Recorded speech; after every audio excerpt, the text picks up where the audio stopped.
This is the Superbike show on Motorsport Radio. Hello and welcome. My name is Lester. Well, we start tonight's programme on a rather sombre note, as many of you may have already known that Dan Neen was the first casualty at the annual Isle of Man TT races.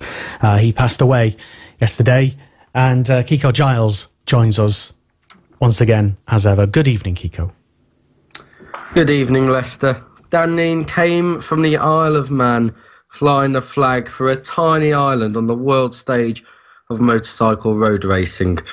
In 2008, he won 3 Manx GPs, springing to fame in a week, and right up to 2018, he was still setting records and captivating the attention of fans wherever and whatever the paddock he stepped in. Dan Neen leaves behind partner Leanne, who, along with the rest of his family and close friends, has our deepest sympathies from everyone at Motorsport Radio and Motorsport Media. Dan Neen was just 30 and had a whole life ahead of him to break records. He will be sorely missed throughout the motorsport industry.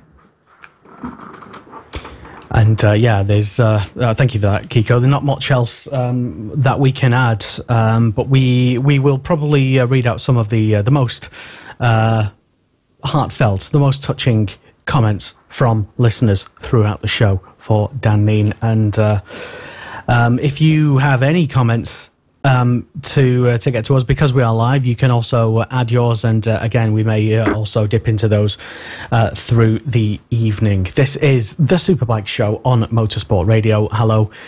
And well, I would say it was a good evening, but we are still all coming to terms really with what happened at the TT.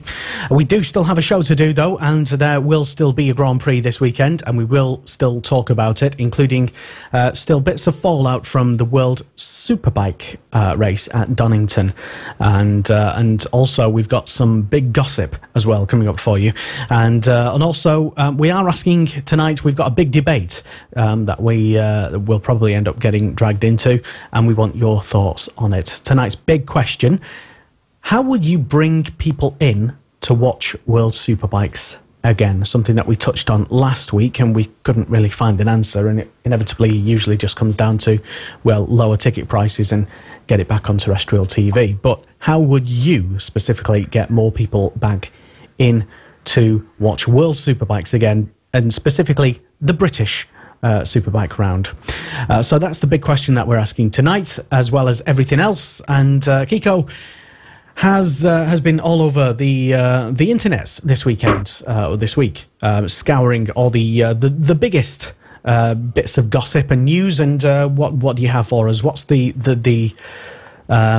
non-TT news that you have, Kiko? Well, we have some massive news coming out of the Grand Prix paddock, really. Starting with shockwaves today, Andrea Iannone has confirmed he will not be at Suzuki next season. Manufacturer-wise, we're not quite sure who Mark VDS are going to choose yet. That's another debate that we'll get the audience interacting with, I'm sure. What manufacturer would you suggest that Mark VDS go to? The Angel Nieto team are close to a Ducati deal. There's lots of stuff we're going to talk about as news comes on, and throughout the show, of course, we've got interviews as well, and lots of gossip, as you said, Lester, the fallout from the World Superbikes, the amazement that was Michael van der Mark and that incredible double victory he was able to achieve, as well as Toprak Razgatlioglu stepping onto a podium for the first time, not just for himself and Puchetti Kawasaki, but for the first time for Turkey, because don't forget Kenan Sofuoglu never managed to do that in his short spell in Superbikes back in 2008, a whole decade ago. So Turkey's waited a long time for it, and Toprak Razgatlioglu's delivered. And also we've got the very latest on Shane Byrne's road to recovery as well. He's been thankful. He's been tweeting pictures of his progress, and his big achievement today was having a sponge bath, which we will... well, it's good, at least he can do that. But a long way still to go for him on that. More on that a bit later in the show. So you are very much invited to get your comments and suggestions and questions to us. We're waiting for them.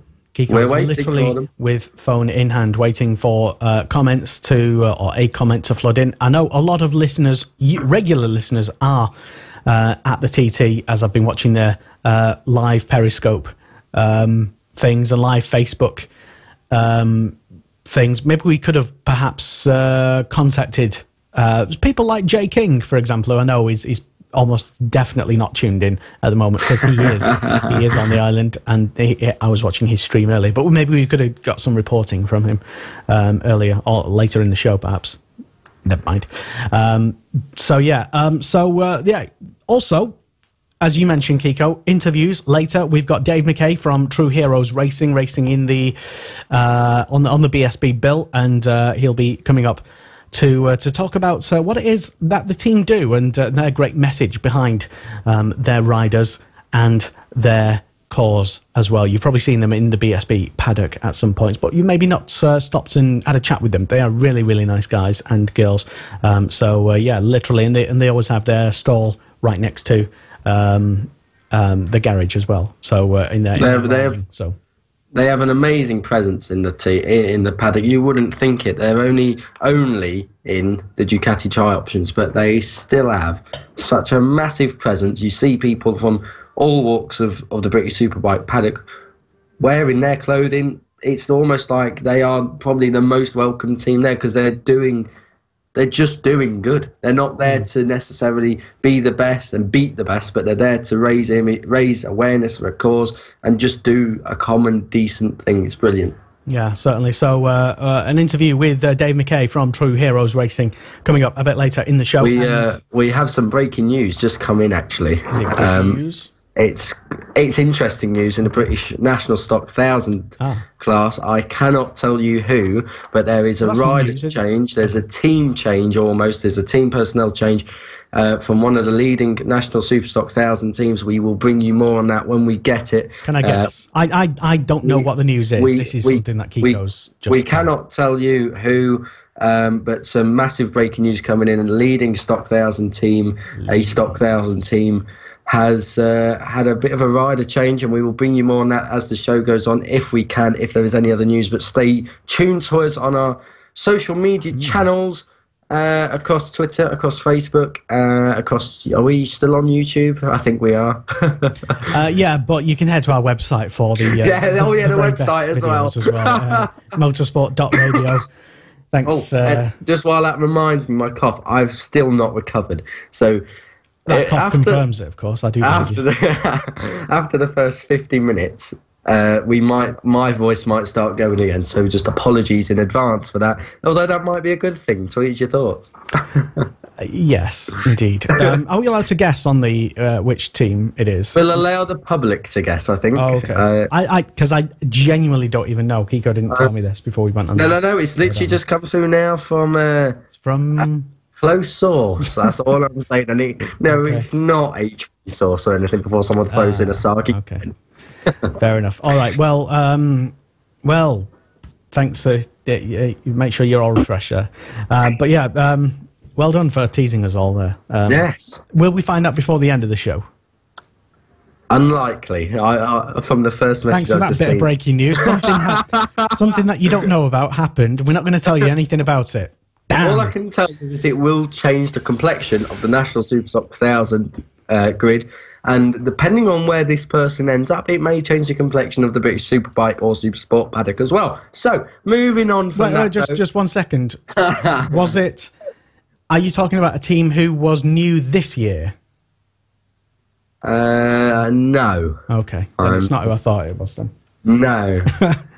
Yeah. Just go steady there, young Forbes. Okay. Well, I genuinely do not even know who the hell it is. So. Just before we do start joking about it, a very serious thing. We came onto the Dan Neen subject, the first thing here. We must also give an update and our absolute thoughts and prayers for the family of Steve Mercer from Maidstone down in Kent. Absolutely. He was involved in another serious accident at the TT yesterday. Tragic day yesterday at the TT. Reports suggest that Steve Mercer is critical but stable. We just hope that Steve and of course his family get through this difficult point. and hopefully we'll have more news by our next show next week. And if there is any breaking news developments, we will let you know across all of our platforms. Well, the organisers of the TT have already implemented new red flag procedures following the incident with a course car and Steve Mercer, so that being implemented immediately. So, in all fairness, as much as that sounds like a controversial point, I don't think tonight's the right time to go into debate. It was news that happened, and it's news today. Yeah. We've all got an opinion on it. I've certainly got an opinion on it, but it will not be coming out tonight. It's just remember the fact this is still very raw. People on the island are still suffering. Island Man is aching. Let's not forget their massive Dan Neen has gone. It is very sad. Okay, so we will carefully place the TT to one side for now, and let's just hope we don't get any other news until whilst we're on air. We're on air, anyway. And if it is, let it be good news. That's all we say. So moving on for some of the rest of the show, we have our big debate. Quick reminder about the big debate tonight. If you want to get involved and have your say, and disagree with myself or Kiko, more importantly, then you can answer this question. What would you do specifically to bring people in to watch the World Superbikes again? What would you do specifically? It's a very heated topic, this. Can't imagine why. No, I can't. But we'll get on to what you would do. We will come on to that later. I think we know what you do. We will. Stalls of black pudding. In fact, I have some groundbreaking research. I bet you have. He's done pioneering work in the black pudding research field. But later we'll get other people to chip in on that one. So what would you do to bring in more people to the World Superbikes again? And how outraged are you? Let us know. No, or not, but either way. Well, our first comment has just come in. Nat Jarvis has said we need BSB rules. We'll discuss later. That's all we're saying for now. I think we'll look at our schedule. 9:25, so in about 70 minutes' time we'll be coming up with that. That's if you're watching it live, of course. And if you aren't watching it live, first question is why. Yeah. You can download this as a downloadable Audible podcast. And you can also watch it back on Facebook and Twitter. I believe we're streaming on Twitter. You can also watch it online. Just see that big bus coming there. I just threw you right under it. You can also watch it online as well, motorsport.radio. So all the platforms, if you want to watch it back, you can. Fantastic stuff. All right, so we've got other news as well that Kiko has been... have you gone through all of the... there's other news, I believe. We've talked about Top Rack. Well done. He was one of your ones to watch at the start of the season. It looked like for the first few rounds anyway that it was a bit made me look silly. But he somehow, for whatever reason, did the whatever it was he did and got a podium. You can tell. Talk about that later, though. We will talk about that later. Yes, we will. Keep the notes. I did actually watch it, to be honest. I was at Snetterton covering another event, and we were in the media centre, and I was watching the event that was on, Formula One and World Superbikes, and it was very crazy. But yes, it was like trying to watch everything at once. You know what it's like. But yeah, what other news have we got, Kiko? Breaking news this afternoon from Italy. Andrea Iannone, just 2 years into that Suzuki deal that was only 2 years anyway, but he will not be at the Japanese manufacturer's outfit next season. Andrea Iannone has announced he will leave Suzuki at the end of the year. It is a little bit surprising and unsurprising, surprising in a way that his results this year have been fantastic. Unsurprising in the fact that he has been by no means and in no uncertain terms as good as he was at Ducati. He has kind of dragged Suzuki back a bit as well. They have not had the success they had with Maverick Vinales, so a decision's been made, whether it's by Andrea, by his management, by Suzuki, or by their management, to let him go. No more Andrea Iannone in blue at Suzuki, at least next year. More news is Tito Rabat has been cleared and declared fit for Mugello. That follows his crash after the Catalunya test. That was last week. He had a big crash, bike cartwheel through the gravel, went to miss big fireball, but big fireball. Get there in a minute. And Yeah, it was a bit touch and go whether or not he'd make it. So luckily, Tito Rabat looking to get back on the pace as well, because he crashed out at Le Mans as well, finished the first 4 races of the season, looking to come back into the Italian Grand Prix, and I think he could do well if he's up to the task. Last bit of MotoGP news before we have a little break and digest all that. The Angel Nieto team is reportedly close to signing a deal with Ducati. That's to extend their current contract. The Angel Nieto team, previously the Aspar team, they've been with Ducati now since 2014. I don't want to put my foot in it. Avintia Ducati is the other team which Simeon and Rabat ride. Aspar Ducati is, well, they've been with Ducati actually quite a long time. They started with Hector Barbera back in the day. I think they may have seen through the CRT stage. Either way, been a really long working relationship with Ducati, and it looks like that will extend. So the Angel Nieto racing team look like they'll be carrying on with Ducati, whether that's with Alvaro Bautista, of course, or not. He's going to be part of another rumour mill, which we've got coming up for you later on. Or Carol Abraham, we're not sure. But either way, Angel Nieto Racing look like they'll stick with Ducati. Wow. Okay, that's. I noticed a stat there, a rare stat that Kiko didn't actually know about, which is a rare occurrence. I'm just trying to think, because I'm fairly sure Aspar came into MotoGP with Hector Barbera as the Amarias team in 2010, kept Matt Frey in 2011, 2012. They went to CRT, Aprilia, 13, the same, 14. What did they do with 14? Answers on the postcard. Or preferably on the tweet. Anyway. But yeah, no, it was just... with Honda. Okay. They were on a customer Honda, Nicky Hayden and Eugene Laverty. Just thought of that. Oh, no. That... Was it? I don't know, Duck. I don't know, Jeff. Was it Laverty? No, it was Nicky Hayden and Hiroshi Oyama. That's driving me mad. Right, clearly. Yeah, if we should put Kiko to the test, I think maybe challenge the old Kiko at some point, maybe. I don't know. But yeah, so MotoGP, we delve deeper into this week's much anticipated, highly anticipated Italian Grand Prix, Kiko. Yeah, Marc Marquez. Dominant with that 36-point lead, but hasn't won in Mugello since 2014. That's a worrying statistic. Had a private test at Mugello, did some teams, and Marquez was apparently the quickest one, though. So whether or not that's going to work out, really we're talking about, though, yes, Marquez is leading. But there was one rider who was back on the podium last time out, back giving Yamaha a podium in Europe last time out. That was Valentino Rossi.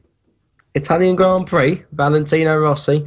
It's going to equal some massive expectations. You've got to say, despite Yamaha's reported electronics issues, their difficulty in high heat, low grip situations, Valentino Rossi, I'm expecting something this weekend. I think he can pull it out the bag. I really, really do. He seems to always give that extra bit at Mugello. We saw him last year, came back from them horrible injuries he sustained to Mugello. This was the first of 2 injuries, of course, last year. Came back to Mugello. Not only did he put it on the front row, but he got a creaming start and stormed down to turn 1 and led the opening couple of laps convincingly. It's only his injuries that kept him off the pace last year, really. So expect Valentino to come through. Expect Danilo Petrucci to be there or thereabouts. He had a terrible qualifying last year, picked his way through, finished second, which was unbelievable. Caused a massive upset. No one saw that one coming. Further down the last bit before we just talk about all that, Leicester, both factory Ducatis really need to be on the podium this weekend. I don't care what anyone says. Dovizioso and Lorenzo have not been on the podium so far in Europe. Jerez, they took each other out. Le Mans, Dovi took himself out of the lead. Lorenzo slips back off the lead. It's a worrying situation at the moment for Ducati, I'd say, because they are... It's not like last year. They could afford to start coming good at Mugello. They are more than 36 points in arrears here, and even the vintage Ducati of Tito Rabat is ahead of Jorge Lorenzo. The top 2 Ducatis in the championship. I'll let you guess. In fact, no, I won't. Me? Danilo Petrucci and Jack Miller, both are in the top 6. There are big problems at Factory Ducati, I'd say. And if they can't get it sorted out here at Mugello or at the next round at Catalunya, going to Assen at a track they don't go well at, worrying. Halfway through a year, don't look like a championship challenge to me. On a side note, actually, I saw on I think it was a MotoGP website, must have been, that Petrucci would most like to meet, of anybody on the planet, Homer Simpson. I just thought I'd put that out there. That really has caught me off guard. Where did you get that from? I think it was on the MotoGP website. I think we were just filling for content or whatever. Not that they do that. Slow news week, is it, I think. But anyway, carry on. What was you saying? Yeah, nothing. I was just going to bring you in. Actually. Oh. Marquez leading, right? Okay, so imagine this is Formula 1. How many races does Formula 1 have? 21, is it? 20, 21? Yeah, about that. 21. 36-point lead. That's nothing. 5 races in. Now, you say that, but Formula 1's point scoring system's a little bit different. That can be closed in 6 races. Do you think that we're, at the moment, Marquez leading this championship with a 36-point lead? Is that game over? No. Think it's near game over? Nowhere near. If he wins this weekend? No. Oh, very optimistic. Not optimistic, just realistic, really. We've got the entire rest of the championship, and Marquez could, I don't know, suffer an injury, which puts him out of at least 2 or 3 races. Boom, someone else takes the lead. It's very true. Yeah. But something you didn't think about, did it? No. But if he remains fully fit, will he be caught? Well, let's say if he remains fully fit, and let's say if he happens to be on form every single round, and let's say if nobody else catches him, and if he has the best package at each circuit, then yeah, he might probably win.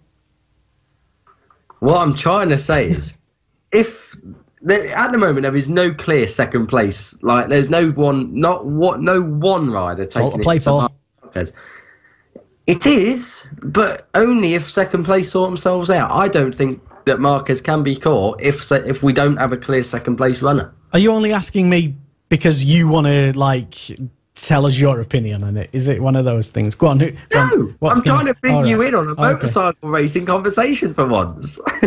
That's very kind of you. It's not like I produce a motorcycle racing show every week. But yeah, no. Basically, I think you're making way too much of it. He's got a bit of a lead at the moment. It will either go up or go down, depending on what happens in the results. Oh dear me, Sherlock phone. I did a Kiko there, as it's known in the industry. Oh dear. Let us know who you agree with. Is it me or is it Lester? That's what way. Yeah, you're that way. Yeah, but anyway, so yeah, Kiko is obviously just trying to make too much of the fact. Oh, it's all over. It's a disaster for everyone else. He's got a massive 36-point lead. Oh, it's incredible. Nobody will ever catch him. Well, remain argument. All right, cracking on anyway. Yeah, Danny Pedrosa's looking to get on the podium for the first time this year. Hasn't done it yet. He won the last race of last year, of course, if you remember. Beat Johann Zarco on the last lap. That leads us nicely onto Johann Zarco, actually, because Johann Zarco, despite only crashing out of his second Grand Prix at Le Mans, that ended his 21 race run of scoring points, he still has a record to uphold at Mugello, and that is to see if he can make it 10 successive front row starts. Unbelievable. I don't know the last independent team rider that managed to do that. If you know, let me know in the comments below. Jack Miller, Danilo Petrucci's teammate, he's yet to finish outside the top 10 this year. Marquez and Rossi obviously have. And that's just to be clear what we mean by that. That's not in races that he has finished. He's finished all of the races this year, and he has finished in the top 10 in all of the races this year. Aprilia, well, they actually had a fastest lap. They had a pole position at this circuit, 1999. Yeah, and I'll put it to the audience. Tell me who that was. And whilst it was in the 500cc era, the Aprilia was not a 500cc machine. Let us know in the comments who you think it may have been that day giving Aprilia a pole. But them days are gone, I'm afraid, for Aprilia. They need to get back to them days. Do I see it coming soon? Maybe. Alicia Spargo, it's difficult really for him. Hasn't had back-to-back top 10 since last year. Aprilia need back-to-back top 10s as well, really.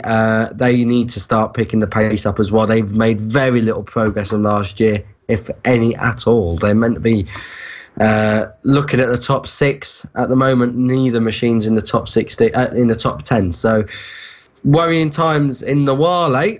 KTM, though, started to come on a bit better since they've been in Europe. Both bikes have been in the points. Polar in Jerez.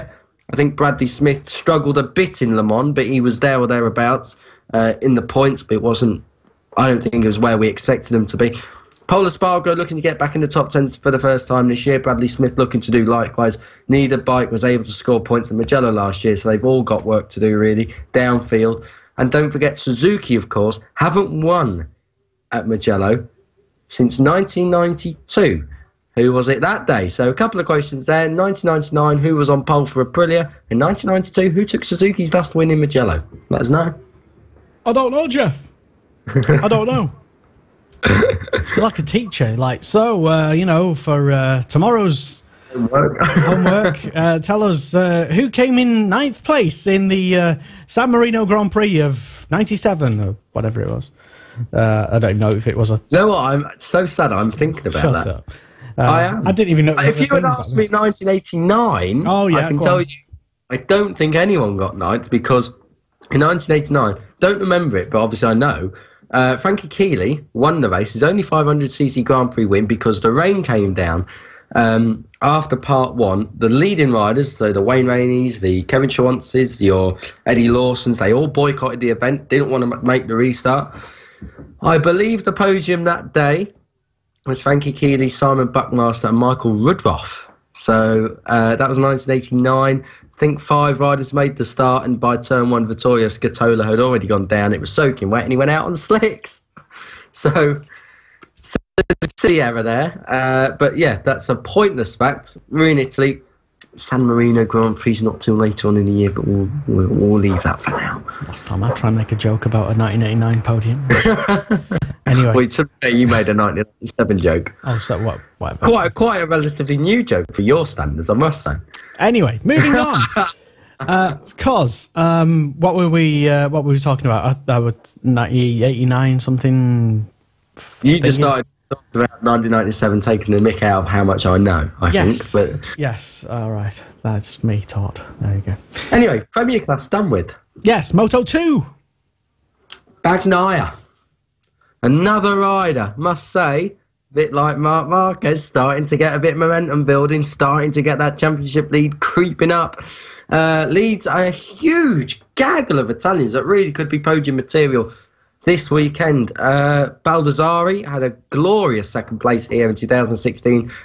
Great scrap with Johann Zarco. Crowd were going mental for it. Mattia Passigny, of course, won here last year. He's one of, I think he is the only rider, correct me if I'm wrong on this, but to have won a 250cc race and a Moto 2 race at Mugello. I don't think anyone else has.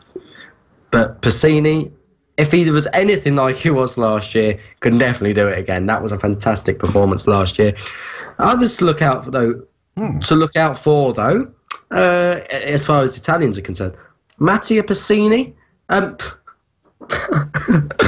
ignore that last bit. Romano Fenati got his first points last time out in Le Mans, 7th place. But even more so, Stefano Manzi came from 22nd on the grid to finish 10th in Le Mans, and he's got his own round next. I think Stefano Manzi could be something a little bit special come race day. Superbike, Ford Racing Team. Ford, of course, the Italian-based Swiss team, or Swiss-based Italian team.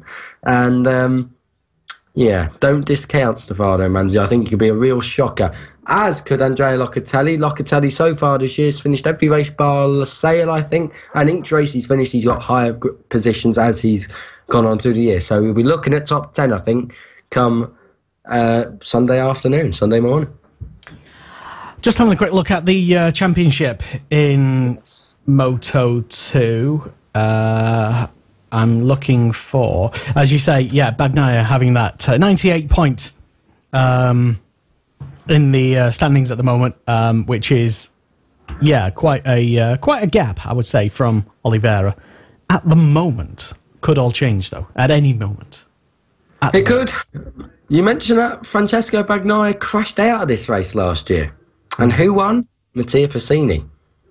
I tell you, if that happens, that could just swap everything around a bit. It brings Mattia Pessini back into play at a track we know he goes well at. Catalunya was second on the road last year before disqualification caught him out post-race.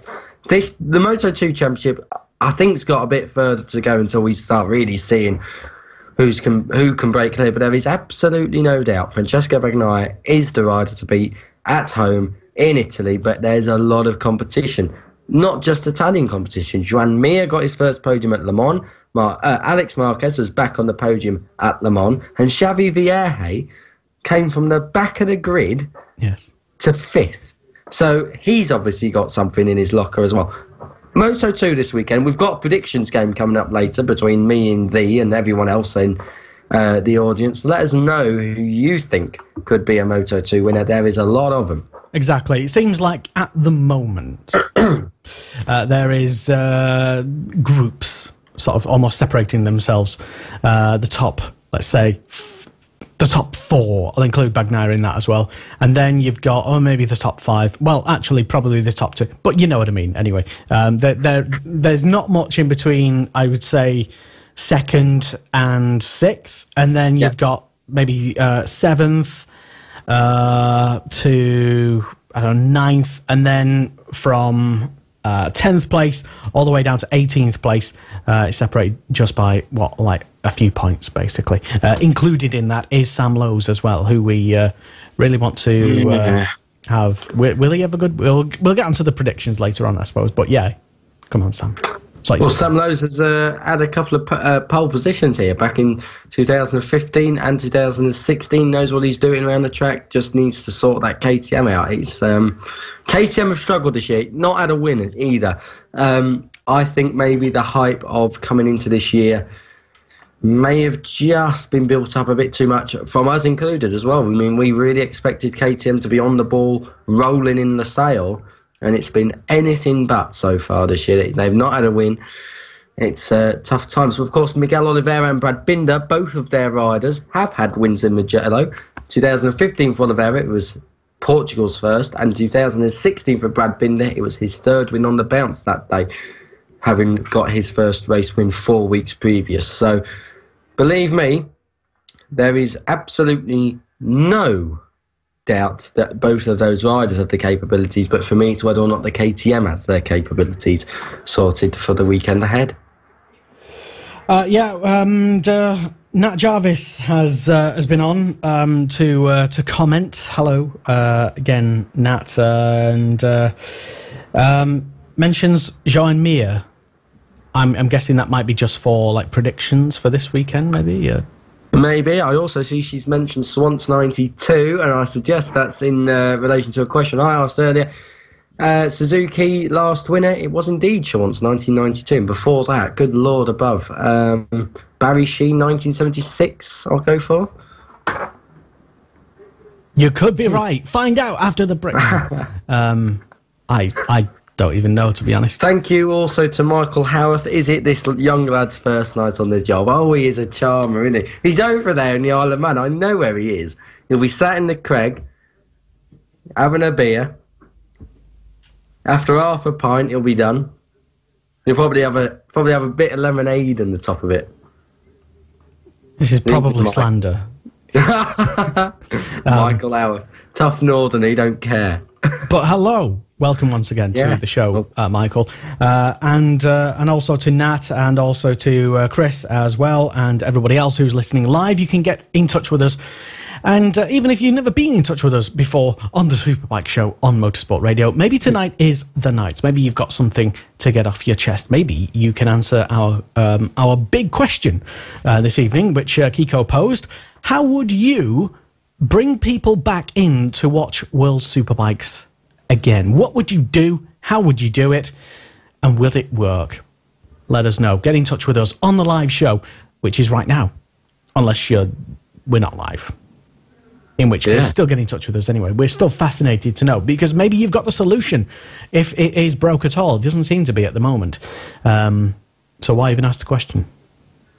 Oh, so clickbait. If there was a face for clickbait. So what would you do? How outraged are you at the old... what rider was it? It was it Chaz Davis? No, Tom Sykes saying it's all fixed for TV. Yeah, he was moaning, wasn't he, the other day? I forgot the exact quote that he said, so I'm not going to attempt to say it, but he was generally moaning that it was being sort of fixed for TV. The outcomes were being skewed for TV. And at first I was like, oh my God, that's outrageous. That's bloody disgusting. And then you realise that Johnny Ray said the exact same thing to us anyway. Yeah, I mean, that's kind of like... That is motorsport. Yeah, unless you're Formula One. That's kind of the whole point of like the showdown in BSB. It's just like it's a reset for TV to make it all look still exciting at the end, basically.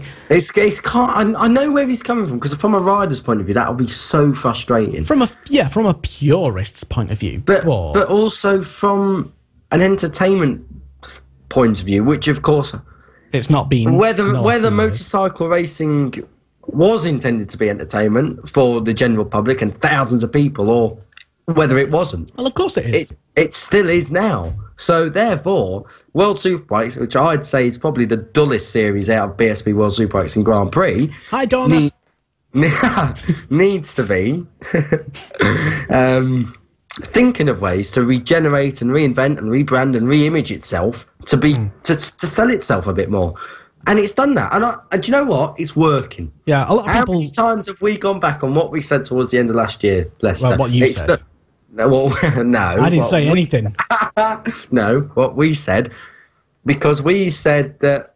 Or I mainly said, with a bit of Lester, hint of Forbes, said that something needs to happen in World Superbikes because the racing just simply ain't close. It's close at some tracks, but it's not at all. And there's no chance of an upset. Lo and behold, Donington Park arrives. But onto that later, because we still got Moto3 to get to. Exactly, yes. So, basically, before, we sort of put the tip in. We put the end of a rant in, sort of thing. And we want to know, basically, the whole point is that we want to get your opinions on how you would make people watch World Superbikes again. Let us know. So, just to add context, if you're struggling with what we mean by that, simplify it. What would you do to bring it back to the golden era of the 90s? When Keeley, Haga, Corsa, Edwards, Slight, Goretzky, Yanagauer, Hodgson, when they were all crammed in, Lavia as well, Goddard, when all of them names had a chance of a podium, what would you do to bring it back to that level? Okay, so what you're talking about is like historic bike racing now. And you've already been told by Julian Ryder those days are never coming back. So behave yourself. They're never going to come back. But what I'm saying is to just make it a bit more of what it was then.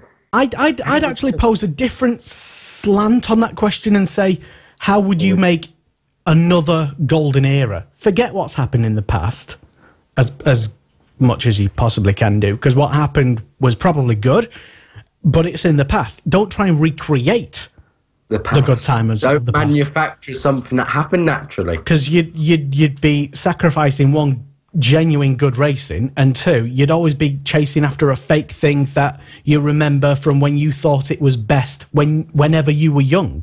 Nostalgia is a horrible thing sometimes because it doesn't allow you to think. And I said this in an article I did for you guys, Motorsport Radio. It's if you go back, it's for us, but the collective group of what's a collective group of motorsport media journalists? Let us know. No, you guys. But no, I did a piece about the wildcards, and World Superbikes is slowly but surely creeping back to more than just a shadow of its old self, because the racing has come back this year. The spontaneity of a result has come back this year.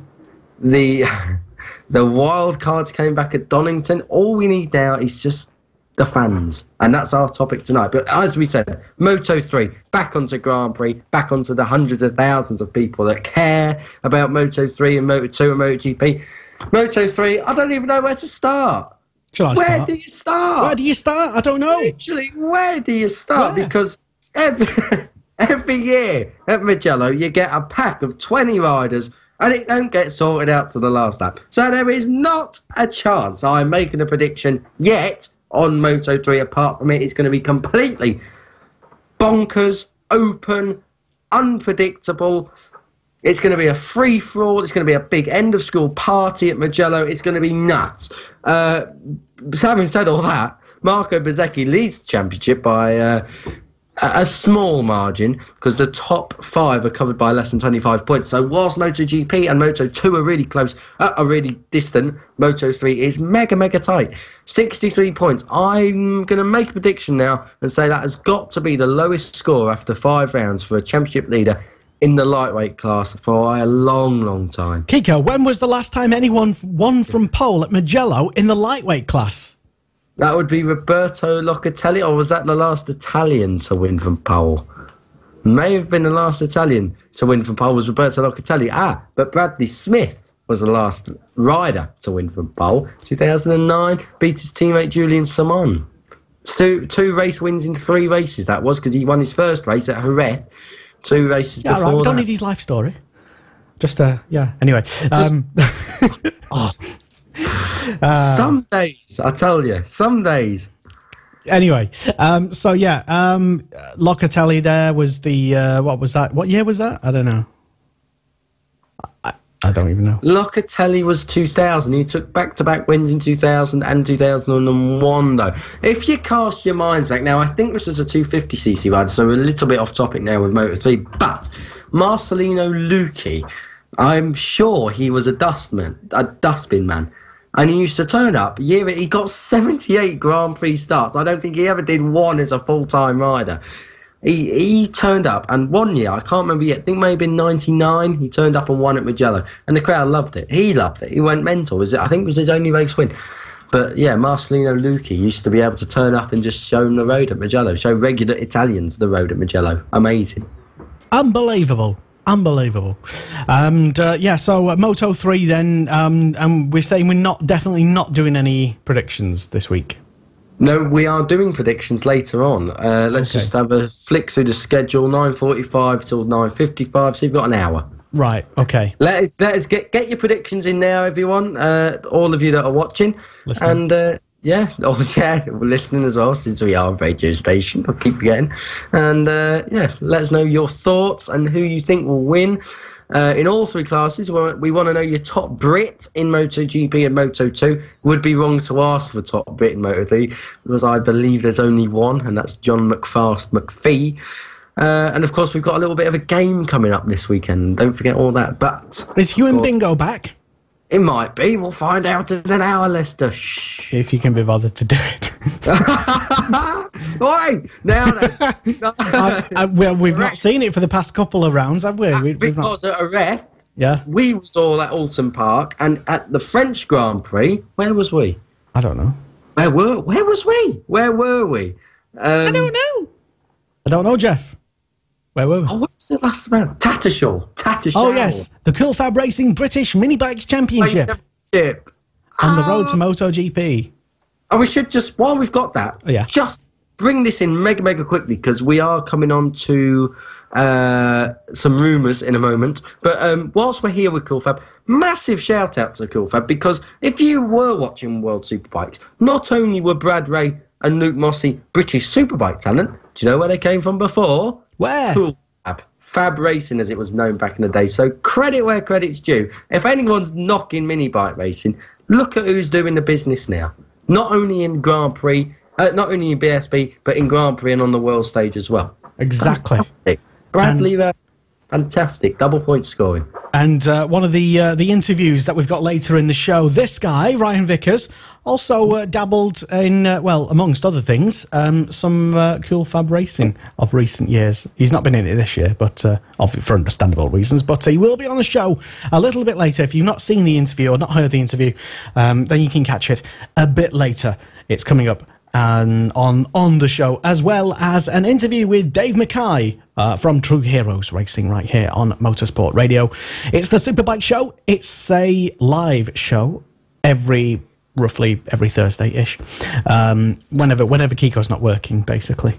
Well, it's true, isn't it? I wasn't having a go. It was just we're not on the road. What you mean. When we're not at events, cool. Couple of comments just come in. I won't read out Nat Jarvis's yet because we'll come on to that later about a controversial point. Angie Wood says, stop the racing over the 2 days. I would guess that's in World Superbike, so he refers to that, so we'll come back onto that later. Good point. Thank you, Helen Reynolds, for the comment about chicken curry in my face. We do not need to explain that moment, so... I think we do. We don't. Since you brought it up. Is 5 years ago. That's all. Nothing. What are you talking really about? Happened. I don't know what you mean. What didn't happen? Nothing. There was just a slight trick played on me, and it ended up in me getting a Ruby Murray up my snout. But we'll leave that for now, because we are going to talk about some MotoGP. More than usual. Oh, right, dear. Yeah, over to the rumours then. 5 till 8:55. We're now 3 minutes in. Joan Mir then looks like he will be at Suzuki next year, factory rider. Andrea Iannone leaving Suzuki, well, it's kind of confirmed that, although still a little bit of speculation whether it will be Joan Mir, because whilst it looks likely, we've still got the sworn latter of what Jorge Lorenzo's doing. We'll come on to that in a moment. And Johnny Ray as well. His management has been seen in a MotoGP paddock, and he has good factory options. Oh, I'd imagine he does, considering he's the 3-time World Superbike champion. Yeah, possibly 4. Good, yeah, it looks odds on for 4 after this weekend, but... Yeah, good factory options, though. Good factory options, Lester. We're talking... Well, think about it this way, though. I'd say why would he leave? This is the problem. Kawasaki can literally be just as successful, with just as much publicity, kind of, with a fifth of the budget they're running on. So why don't they do that? No. So why would he leave? Why would they bring him over either? Why would Kawasaki come back to GP? Very, very interesting situation they're developing with Johnny Ray. I'd love to see him come over to Grand Prix. I think World Superbikes need him to come over to Grand Prix. But I also think World Superbikes need him to stay, but move teams so someone can say, we beat Johnny Ray right in his prime. Just like when Troy Corser beat Carl Fogarty in 1996 after 2 years of Foggy domination in 94 and 95. Albeit Carl Fogarty went to a different bike back then and it wasn't the best bike on the grid, but he still made it. Corser still made the impossible happen. We're talking an era where Foggy was dominant. I remember it well. I bet you do, though. Anyway, what was we talking about? Oh yeah, Johnny Ray. So yeah, why would he leave? Got no reason to. Although you can get winner's fatigue, I think you can. You can get sick of winning. I wouldn't know because I've never won anything. Oh, that's so sad. Nothing. You not even won a sports day. Do I look like I've won a sports day? No. No. Not me. Interesting to see what Johnny Ray comes up with anyway. Good factory options, or I consider a good factory option to be... So if you were his manager, which you're obviously not, what would you be advising him? What would you say, actually, this is a good... Maybe you should try them guys down there. Where would you be pushing him towards? MotoGP. What team, though? Well, if you look at the teams that are available, okay, let's evaluate options. Repsol Honda. He's rode for them before for a couple of races, covering for Casey Stoner when he was injured in 2012. Both top 10 finishes. Beat Valentino Rossi in one race, albeit he was on a Ducati, but even so. He cut his ties with Honda in 2014 when he left them. And 99% of the time, if you leave Honda, they tend not to invite you back. So Repsol Honda, depends. Is his nationality right? Would they want someone British? I don't know. Why not? Well, he's not just someone British, though, is he? He's a multiple world champion and a... Yeah, but multiple world champion in World Superbikes which is very different to Grand Prix, and the gap's only getting wider. Well, you can only beat the people on the track who you can beat. You mean? Oh yeah, I'm not questioning his ability, and I'm a believer that if you can ride one bike, you can ride another. Steve Parrish takes that view as well. Yes. So I think Johnny Ray would make a very successful transition on the right bike. Repsol Honda, yeah, and I think they need a change. So I'd really be pushing to get him to Repsol Honda. Whether it's a pay cut, I'd argue he doesn't need the money, but I'd love to see him get that factory option, even if it was just a 2-year deal and he goes back to World Superbikes after that. If he can win a race, he'll do something that a lot of riders haven't done before in their life. World Superbike multiple champion and Grand Prix race winner. But you can't really come in to MotoGP from World Superbikes, and especially if you're Jonathan Ray and have a not successful season, if you know what I mean. Because, yeah. True, but again, if you look at Cal Crutchlow, made a relatively successfal transition over. Ben Spies did the same. It's on a different level, though. Relatively did as well 10 years ago. MotoGP now because he's coming over with a reputation. Well, if he does go over, he'd be going over with a massive reputation. He would be expected to jump on the bike and win almost straight away, or start performing extremely well. I think the first objective would be top 6 for him. I genuinely think that. I don't think it'd be at a minimum. It'd be a little bit like Danny Buchan's BSB approach this year. He's not going for the showdown. He's just looking to stay on the bike, get good points, and see where he ends up at the end of the year. Looking for top 10, really. And then next year's the building. Yeah, I genuinely think that would be Johnny Ray's approach. Solid start to the year. Try and finish every race in top 7, 8, top 6. Get the couple of podiums. Maybe take a race win if the opportunity arises. And then the next year you push on.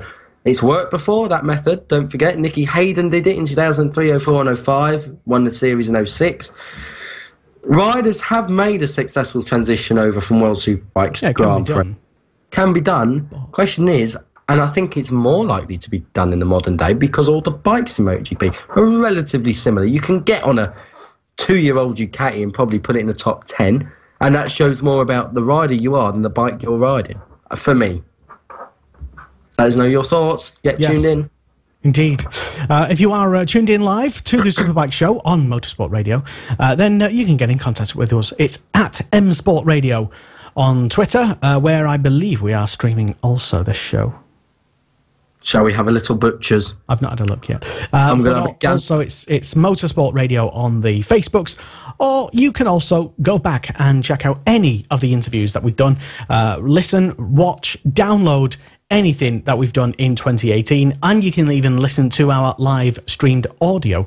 Take us with you through the day, maybe on your car or bike journey. It's at motorsport.radio. That's www.motorsport.radio. Thank you. There. Got a bit of drum and bass going on in the Leicester Forbes studio. Any comments, Kiko? We have on Twitter. Unbelievable. We are streaming on Twitter. And we've got 2 comments. 2 have flooded in. Howling Terror has both of them. At Howling Terror. Would Yamaha give Loz, I guess that's Lorenzo, a 2019 bike? Has Valle got the clout to stop him? No, I don't think Valentino Rossi does have any say in whether Jorge Lorenzo comes back to Yamaha. I do think, however, he has some say in whether or not he's in the factory team. It's one thing having a factory bike, but it doesn't have to be in a factory team. Danilo Petrucci, Cal Crutchlow, et al., really. So Yamaha, lots of talks about a Petronas Yamaha team coming in next year. Petronas Yamaha team, which would run Jorge Lorenzo and have Fee Shiren, because Petronas being Malaysian. There's the Malaysian Sepang CEO is at Mugello this weekend, I believe, talking to Dorna about some sort of talk. So that Mark VDS rumour may have fallen flat. I don't know. Jorge Lorenzo maybe off back to Yamaha, doing what Valentino Rossi did. 2 years at Ducati, can't hack it, can't do it. Off ski. Other comment from Howling Terror, is Mia Suzuki bound? I believe so. But like we've just discussed, Johnny Ray is in with a shout to that ride. I don't know about anyone else. I just really don't. I don't want to say too much because some of it's not going to be. Kiko, not saying too much there. Breaking news. In all honesty, and I'll say this as speculation. Go on. Suzuki, after what Bradley Ray did at Donington Park and put a BSB spec bike in amongst the World Superbike regulars, surely Suzuki would be looking, not now, not to put him in Grand Prix for the next 2 years, but as a 5-year plan, as a 5-year strategy, surely Bradley Ray would fit in somewhere, whether that be in World Superbikes, then on to Grand Prix. You'd think so, wouldn't you? I don't know. I don't want to say too much. It's absolutely not factual based. That is just a journalist head on their speculation. Just a hypothetical. Yeah. What if Great Rider happens to go and do some great things in bike racing? Absolutely. Stay tuned to the Superbike show throughout the rest of the season. News. Oh, yes. Breaking Italy news. They are going to have a PM. So if you've been following the Italian politics, they will. I thought you was talking about the bloody Grand Prix. Piss off. Go on. That's before the watershed. Unbelievable.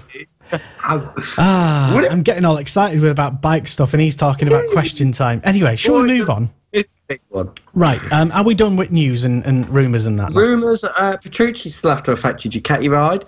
Jorge Lorenzo, as we said, doesn't look like Suzuki's going to happen for him now, although he still is in with a shout, kind of. Factory Yamaha to run a third bike for him, maybe. Join Mark VS if they switch to Yamaha, maybe. Mark VS, by the way, have a new hospitality unit this weekend. Looks very nice. Danny Pedrosa looks confirmed to stay at Honda. Absolute craziness. I cannot get that at all. Hasn't had a podium all year. Now, this will say only 5 races in. Danny Pedrosa, yes, okay, he's been taken out of probably what was going to be a podium at Jerez, but are Honda okay? Look at the riders on the market. Maybe they like... Do you want a solid 1 and 2? Or people say Pedrosa's the perfect number 2. Is he anymore? Well, they seem to think so. He'll win. You know he'll win a race at some point this year, probably win in a weekend, but... What's perhaps better sometimes for a team to decide is to put all your eggs in one basket, go put all your weight behind one particular rider. Of course, it's happened with Rossi, of course, for many years. And anyone else who's their teammate is just their backup rider. You don't want to cause unnecessary conflict in a team where there doesn't need to be and upset your main star rider. But you still want to win the team's championship. And at the moment, no, it's not looking good. But still early. And another thing, Danny Pedrosa, surely he is sick of that role. If someone told Apparently not. No, if someone told me you cannot, you're probably not going to win the championship, so we're not going to really prioritise you, I'd be like blowing my brains out. I would really not be happy. So surely a change should come for both the team to get a new rider in and a new perspective on things. And then Danny Pedrosa could probably go to World Superbikes, get on a Red Bull Honda and probably blitz the championship. And then that's your talking point for World Superbikes. That's where you rebrand. Get a Grand Prix star in, takes it to Johnny Ray. Successful or not, it's going to provide a spectacle. You're going to have a Honda up there, Kawasaki up there, Ducati up there, Yamaha up there, loads of different nationalities. Joiner of 1-1. That's my thinking. Providing that every person in that web there that you just spun says yes, okay, I agree. Let's do it, and almost nobody will say that probably. Don't know. I think Danny Pedrosa is destined to end his career at Honda, but in World Superbikes. Whether that's next year, lips are sealed. Anyway, we will find out. Your thoughts? Your thoughts, please. Welcome. Yes. We've got a lot of engagement tonight, Lester. I'm really, really pleased that lots of people getting in touch. Lots of World Superbike comments, which is really, really good. That's what we want. Keep the World Superbike comments coming in. Yes. How do we get people to watch World Superbikes again? Massive news, that, really. Talking about regarding Pedrosa, Nat Jarvis has been back and said, actually in agreement. Danny needs to go. Unbelievable. Also, Lisa Estmont says hello. Hello, Lisa. Oh, hello, Lisa. Bjorn's mum. Bjorn Estmont, Supersport Everquick Racing. Hello, Lisa. Hello. Nice to see you.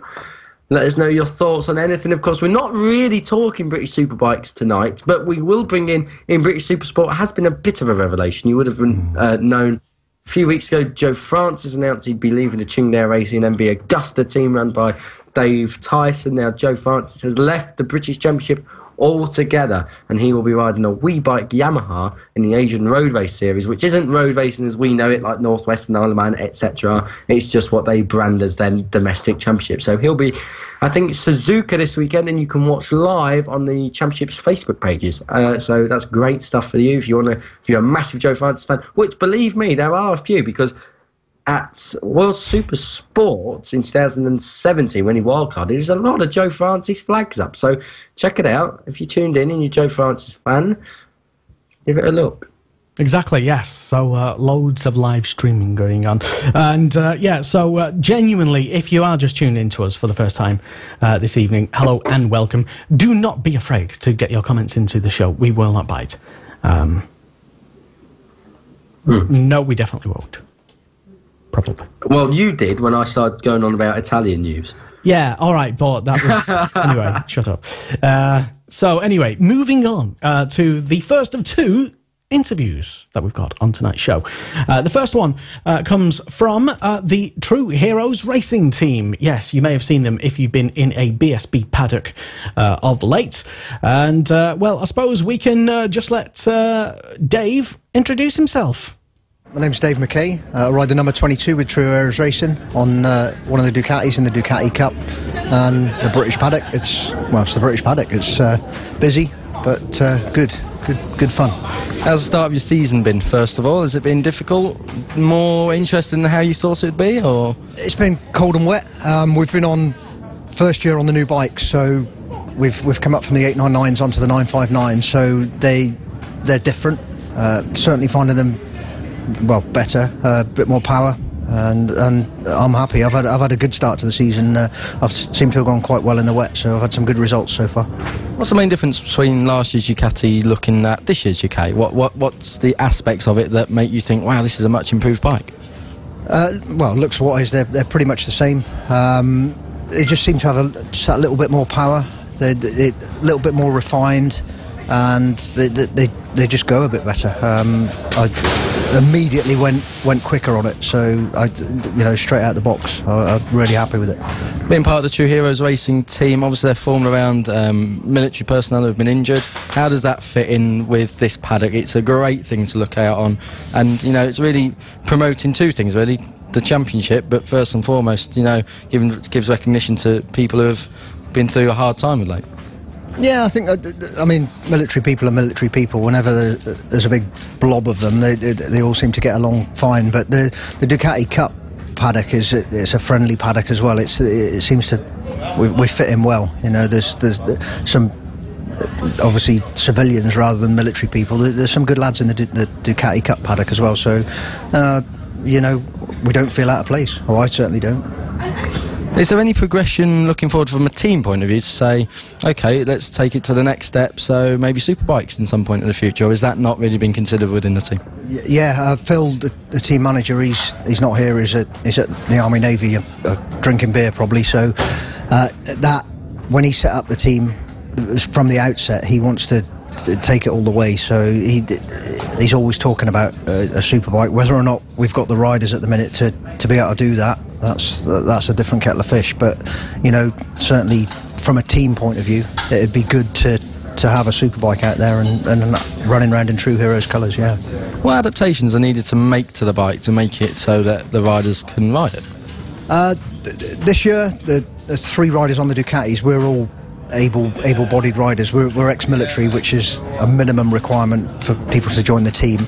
But when the team first formed, we had Murray Hamrose, a double amputee, so his bike was modified quite heavily. Everything was on the handlebars. So he changed his gear with the switches on the handlebars. His feet are not bolted on, but fixed to the foot pegs, and it just rides like a normal bike. I've ridden it with the adaptions, and I wasn't any slower particularly. So they're workable with the adaptations. Looking back on your military career, did you ever think that I'll be a motorcycle racer after all of this? No. I mean, probably like many people that race bikes, but my racing started with a crash on the road, and I decided enough was enough. And in 2012, I jumped on a race bike, and I don't really ride on the road much anymore. But for me, that's where it started. But military-wise, no, I never considered riding bikes until I started riding on track, and it's got me to where I am now. If you was to look at this season as it unfolds, what would make you happy at Brands Hatch the final round? What would you say? It's been a brilliant season for us. For us as a team, just to have the 3 bikes out there, we've got new guys this year working on the bikes. So, as long as we don't have any major dramas, I think just being here is enough of a success. But from a personal point of view, I want to score a few points in the dry, hopefully. I don't seem to be having too much of an issue in the wet, but scoring points in the dry, I'll be happy personally by the end of the season. But just being in the paddock and being here as a team is success as far as I'm concerned. From all of us at Motorsport Radio and Motorsport Media, thanks for coming on, and we wish you and all the team all the very best of luck for the rest of the season. No worries. Thank you. Dave McKay of True Heroes Racing in the Ducati Tri-Options Cup. And you do check them out. Go and say hello. Super friendly team in the paddock, and they always up for a nice chat as well. And just like Dave says, they all have a fantastic story to tell, I suppose. Kiko still here with us on the Superbike show on Motorsport Radio. Yes. I should add, I'm not laughing at what Lester's saying. My screen is just so in and out. I don't even know. I can't hear him talking. I can't hear anything. It's just going in and out. Fantastic. I'm just laughing away here. All right. So I don't know if it's working for you guys. Let us know if it ain't. I think it is though. Yes. Exactly. So, hello, good evening, and welcome. Yes, this good is evening. The Superbike show on Motorsport Radio, and one more interview still to come, and that is coming up in just minutes, I suppose, or maybe a few minutes, and that is from Ryan Vickers, who you may have already seen on this show a couple of times, or maybe on our motorsport.radio website as well. He's been on there, and fantastic racing team, fantastic family, and also a fantastic racer, if that wasn't enough. And he will be he won't be one to watch. He is already one to watch. He's not already one to watch. He's already doing it. He's outperforming so many people's expectations from the start of the year, wildcarding in bigger races and in the World Superbike paddock as well. Wasn't to be, unfortunately, on that weekend, but still, he was there doing it. And not many other people can say that as a wildcard. So that's good. Talking about World Superbikes, just going back for a second, who was the highest wildcard of the Brits? I think was it Luke Mossey? Depends now, because didn't he? I mean, in race 2, that's the one I saw anyway. It is, but he was on a World Superbike spec bike. Now, I don't know. So? Depends how you look at it. Yes, he was the fastest I'll wildcard, look at it but by positions. I'd argue to anyone though the best performing wildcard, besides Leon Haslam, who's, I don't know if he's a wildcard. He seems like he's got like this special deal with Pacetti Racing at the moment, but Bradley Ray, BSB spec bike, put it in the points on 2 occasions and qualified inside the top 10. Yeah, fair play. And if you don't know what we mean by BSB spec bike versus World Superbike spec bike, we're not going to explain it all now because it's a bit long-winded. But if you go back on one of the comments on our post that we did, we put an article out about Bradley Ray. Read the comments. Someone asked us on there who or what makes it a BSB spec bike in comparison to a world spec bike. So we explained to them. So yeah, if you want educating, kind of, have a look. Yeah, I want educating about a lot of things, but you know. You got a message in from Sam Clowes, says hello from himself, Jay King, Ben Pascoe and James Blackburn.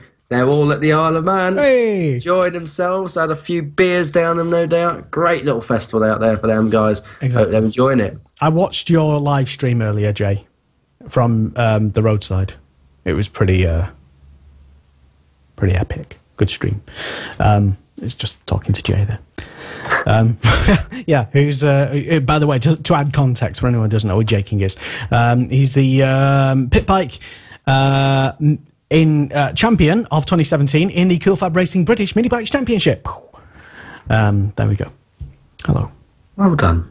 So those of you listening back on an Audible downloadable podcast will, of course, know everything Lester just said. Exactly. And, yeah, incidentally, yes, talking about, I know we do a lot of visual stuff nowadays, in case you didn't know, and it's all streamed in Vision, i.e. Made in the same style that we do radio program, but it's all with cameras and stuff. You can also go down and go back on our website, motorsport.radio, or your wherever podcast provider, Apple Podcast Store, Tunes, and download every single interview, every single show that we have done live. We can do absolutely everything as an audio podcast, basically, and you can take us with us on your long journey. So if you happen to have missed a critical Superbike show, then fear not, because you can still indulge in 2 full hours of Kiko telling you about the 1983 British Grand Prix results and Indeed, the podiums. I can. I believe that day it was... Oh, and that's all we got time for, I'm afraid. Because, yeah, it seems like Kiko is having... His face will stick like that anyway. Right, so I guess what we'll do now is we will head over to Ryan Vickers before he does actually drop off the call. Ryan Vickers, fantastic young lad. If you've not heard of him, then you certainly will do soon. Ryan Vickers, another pole just after your qualifying session, championship leader. Doesn't get much better than that. No, really happy to take another good pole position. I mean, we've got a nice lead as well. It's just over a second, so really happy to do that. I mean, the bike's working amazing, thanks to the team, Marcus, my dad, my mum, and everyone doing a great job. And yeah, just giving me the bike to be able to go out there and do the job, really. I mean, it's all part of it. It's not just me, it's everything. So, no, we've got a really good package this year, and yeah, well happy. Did the win at Brands Hatch at the end of last year kind of open the floodgates for you a little bit? Once one win came, the others are going to follow fairly quickly on? I mean, obviously, it boosts your confidence a little bit. And, yeah, it's great to do it with the massive competition there was last year. I mean, there's the top 8 that have moved on this year. So it was really good to get it done with such a stacked class last year. And, yeah, no, it definitely helps. It's a big confidence builder, and it just set me in good stead for the first round this year. Where do you see this championship going? Obviously, you're leading it quite comfortably at the moment. Who would you consider your main rivals for the rest of the season? Well, you got Kevin Keyes, Grant Newstead, Milo Ward, pretty much the main 4, really. I mean, that have shown that they can run up the front consistently.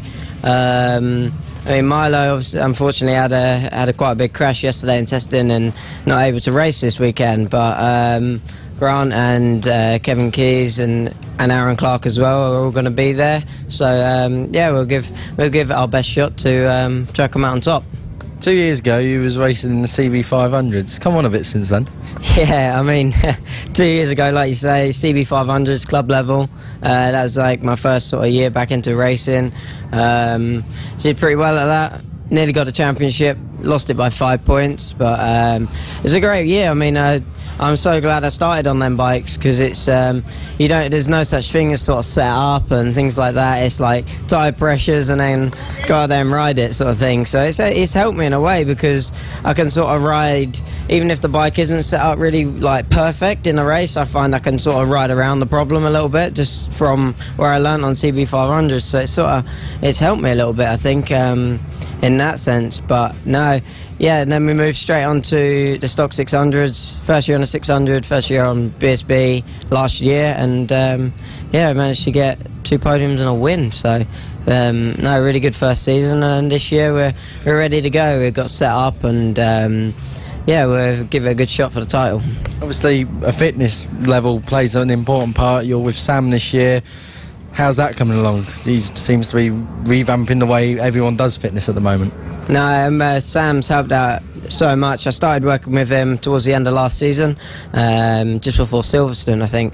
And we got a package sorted out for the winter. And no, really, really happy with the way it's going. Training's been so hard over the winter, but it's paid off. I mean, I'm coming off the races and feel like I can do another few. Like, it's really good. It's sort of preparing for the future as well. I mean, I'm way fit enough for this bike, so that's the main thing. It's like sort of just preparing myself so if I have to jump up onto a different bike, I can.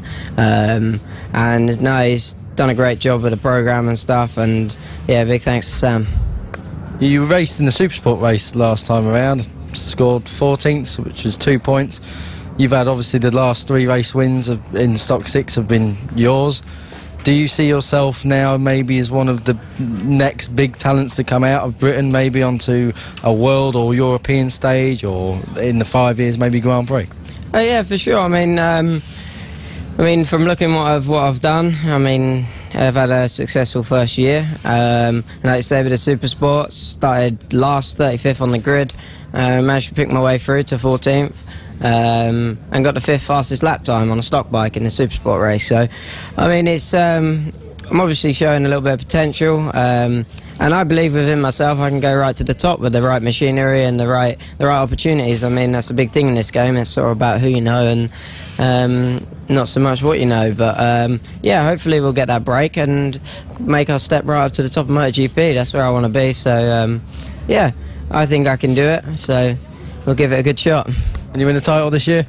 Yeah, I mean, that's the goal. I mean, it's still early days. It's only round 3. We're still in a sort of bit of a dangerous position. We're not far ahead yet. We've got a lot of work to do as yet, but no, we'll keep picking away. We'll keep picking up the positions, and yeah, hopefully we'll win the championship. Will he indeed? For those who are in the know, following BSB and the Stock 6, yeah, it's he's already doing the business. Is old Ryan Vickers, and what's next for him? Possibly thousands or something else. Haven't got a clue, but you bring thousands in there. We can now confirm that breaking news was able to bring you earlier. Morello Kawasaki and Josh Elliott have parted ways. Wow. They are no longer a team. Josh Elliott has left the team on mutual terms. There will be a replacement rider announced for the team's home round, which is at Snetterton 300, the next round of the British Superbike Championship, coming up in 3 weeks' time. So breaking news there to you here live, and that is that Morello Kawasaki, the Morello/hostit.co.uk Kawasaki team, Steve Buckingham's outfit, he's been on the show before, as has other rider Sam Clark, himself, Steve Buckingham and Morello and Josh Elliott have parted ways. So breaking news there in the National Superstock 1000 paddock. Yeah, when you sort of teased it a bit earlier to say it would certainly change the complexion of the championship. Yes, that is a game changer. That is your championship winning team from last year, of course, that Danny Buchan was able to almost, well, he didn't dominate, but he wasn't far off it. Has he recently got married, Danny, by the way? Danny Buchan got married today! Congratulations to him and Stephanie, and that's going to be amazing. That really is. That's going to be brilliant. Bit of talking point for Snetterton, but massive congratulations, Danny, my old mate. Still a West Ham fan, which is a problem, I'm afraid, but we'll talk about that one another time. But well done to the Buchans. Exactly. So, yeah, maybe... Do you think we'd be cheeky if we actually just phoned Steve up and said... Hey, what's going on? Should we get him on the show? Would he want to come on the show? I would imagine not. We've done that once before, if you remember. I do desperately want to forget the time we that you ambushed me with a let's go and get a last minute phone call on that I didn't plan for. Well, I'll text him now, as I don't know if he's tuned in. Fancy coming on the show, and we'll see what he says. I'd imagine if he senses that we're going to be talking about him, he might just have a cheeky watch or listen. But if you want to, totally up to you. Understand why you wouldn't want to. But yeah, big news and big breaking news right here on the Superbike Show on Motorsport Radio. Kiko is literally doing journalism right now and texting him. I know, rare occasion. I know. World Superbikes, just can we please get on to World Superbikes? All right. I'm bouncing to get on with it. Go on then. Van der Mark, what was he doing? 200 to 1. He was to win on Saturday afternoon. And who did you bet on? I had £10 waiting on it, and I thought, no, because Sky Bet thieves didn't offer an each-way bet. And what do they go and do? What does Michael van der Mark go and do? He goes and wins like an absolute lunatic and cost me probably £2,000, if not more. Joking aside, though, Michael van der Mark, what a win. What a fan. World Superbikes needed that. Really did. It really needed that. 5th winner this year. And not only did he win, it was a feel-good win, wasn't it? It was typically British style. Like waiting for a bus.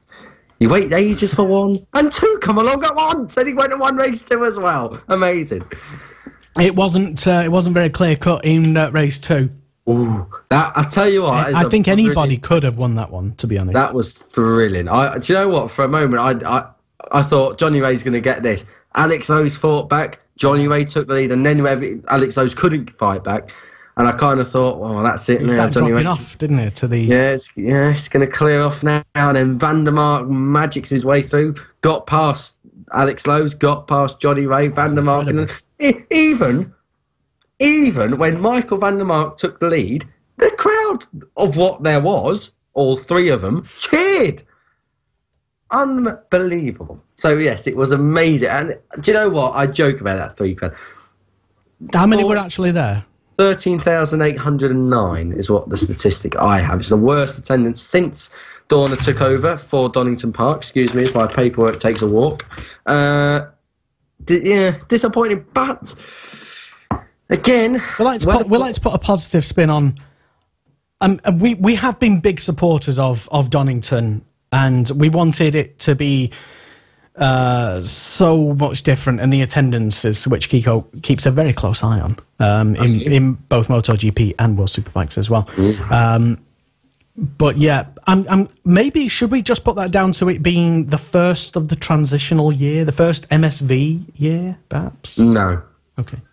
No, I don't think that really comes into it. The first of, because traditionally, I mean, like, we had this conversation off air a couple of days ago, and I was saying? I was saying that a lot of people make up their minds whether to attend a Grand Prix weeks in advance, a long time, especially given the money involved, the travelling. You have to make a commitment.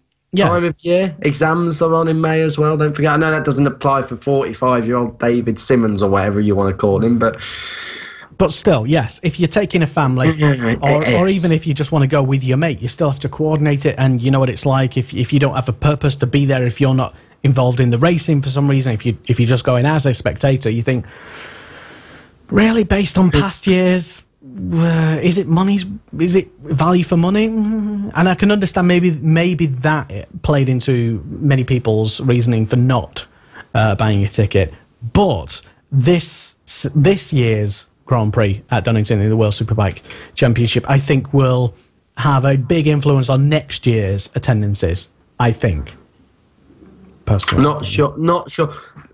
In World Superbike's defence, and I don't know what your weather forecast was like for Sunday, Leicester, but my weather forecast, and I'm 30 miles away from Donington, and the forecast was horrendous. It's going to be a washout. You're going to have to sail to the shops.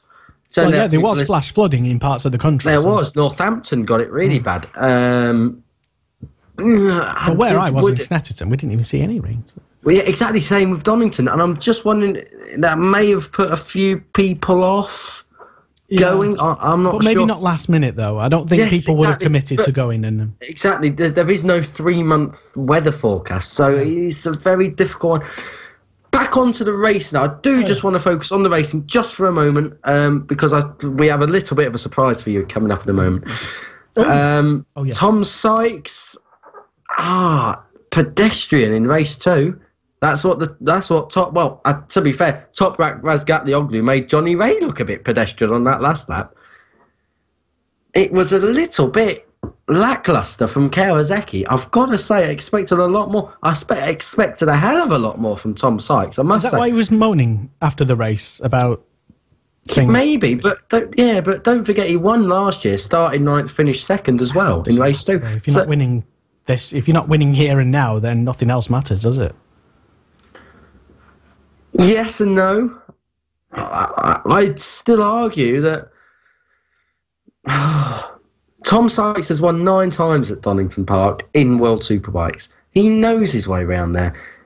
Kawasaki are no muggy team. They know their way around there. But they couldn't produce a race-winning bike all weekend. Never looked like they could produce a race-winning bike convincingly either.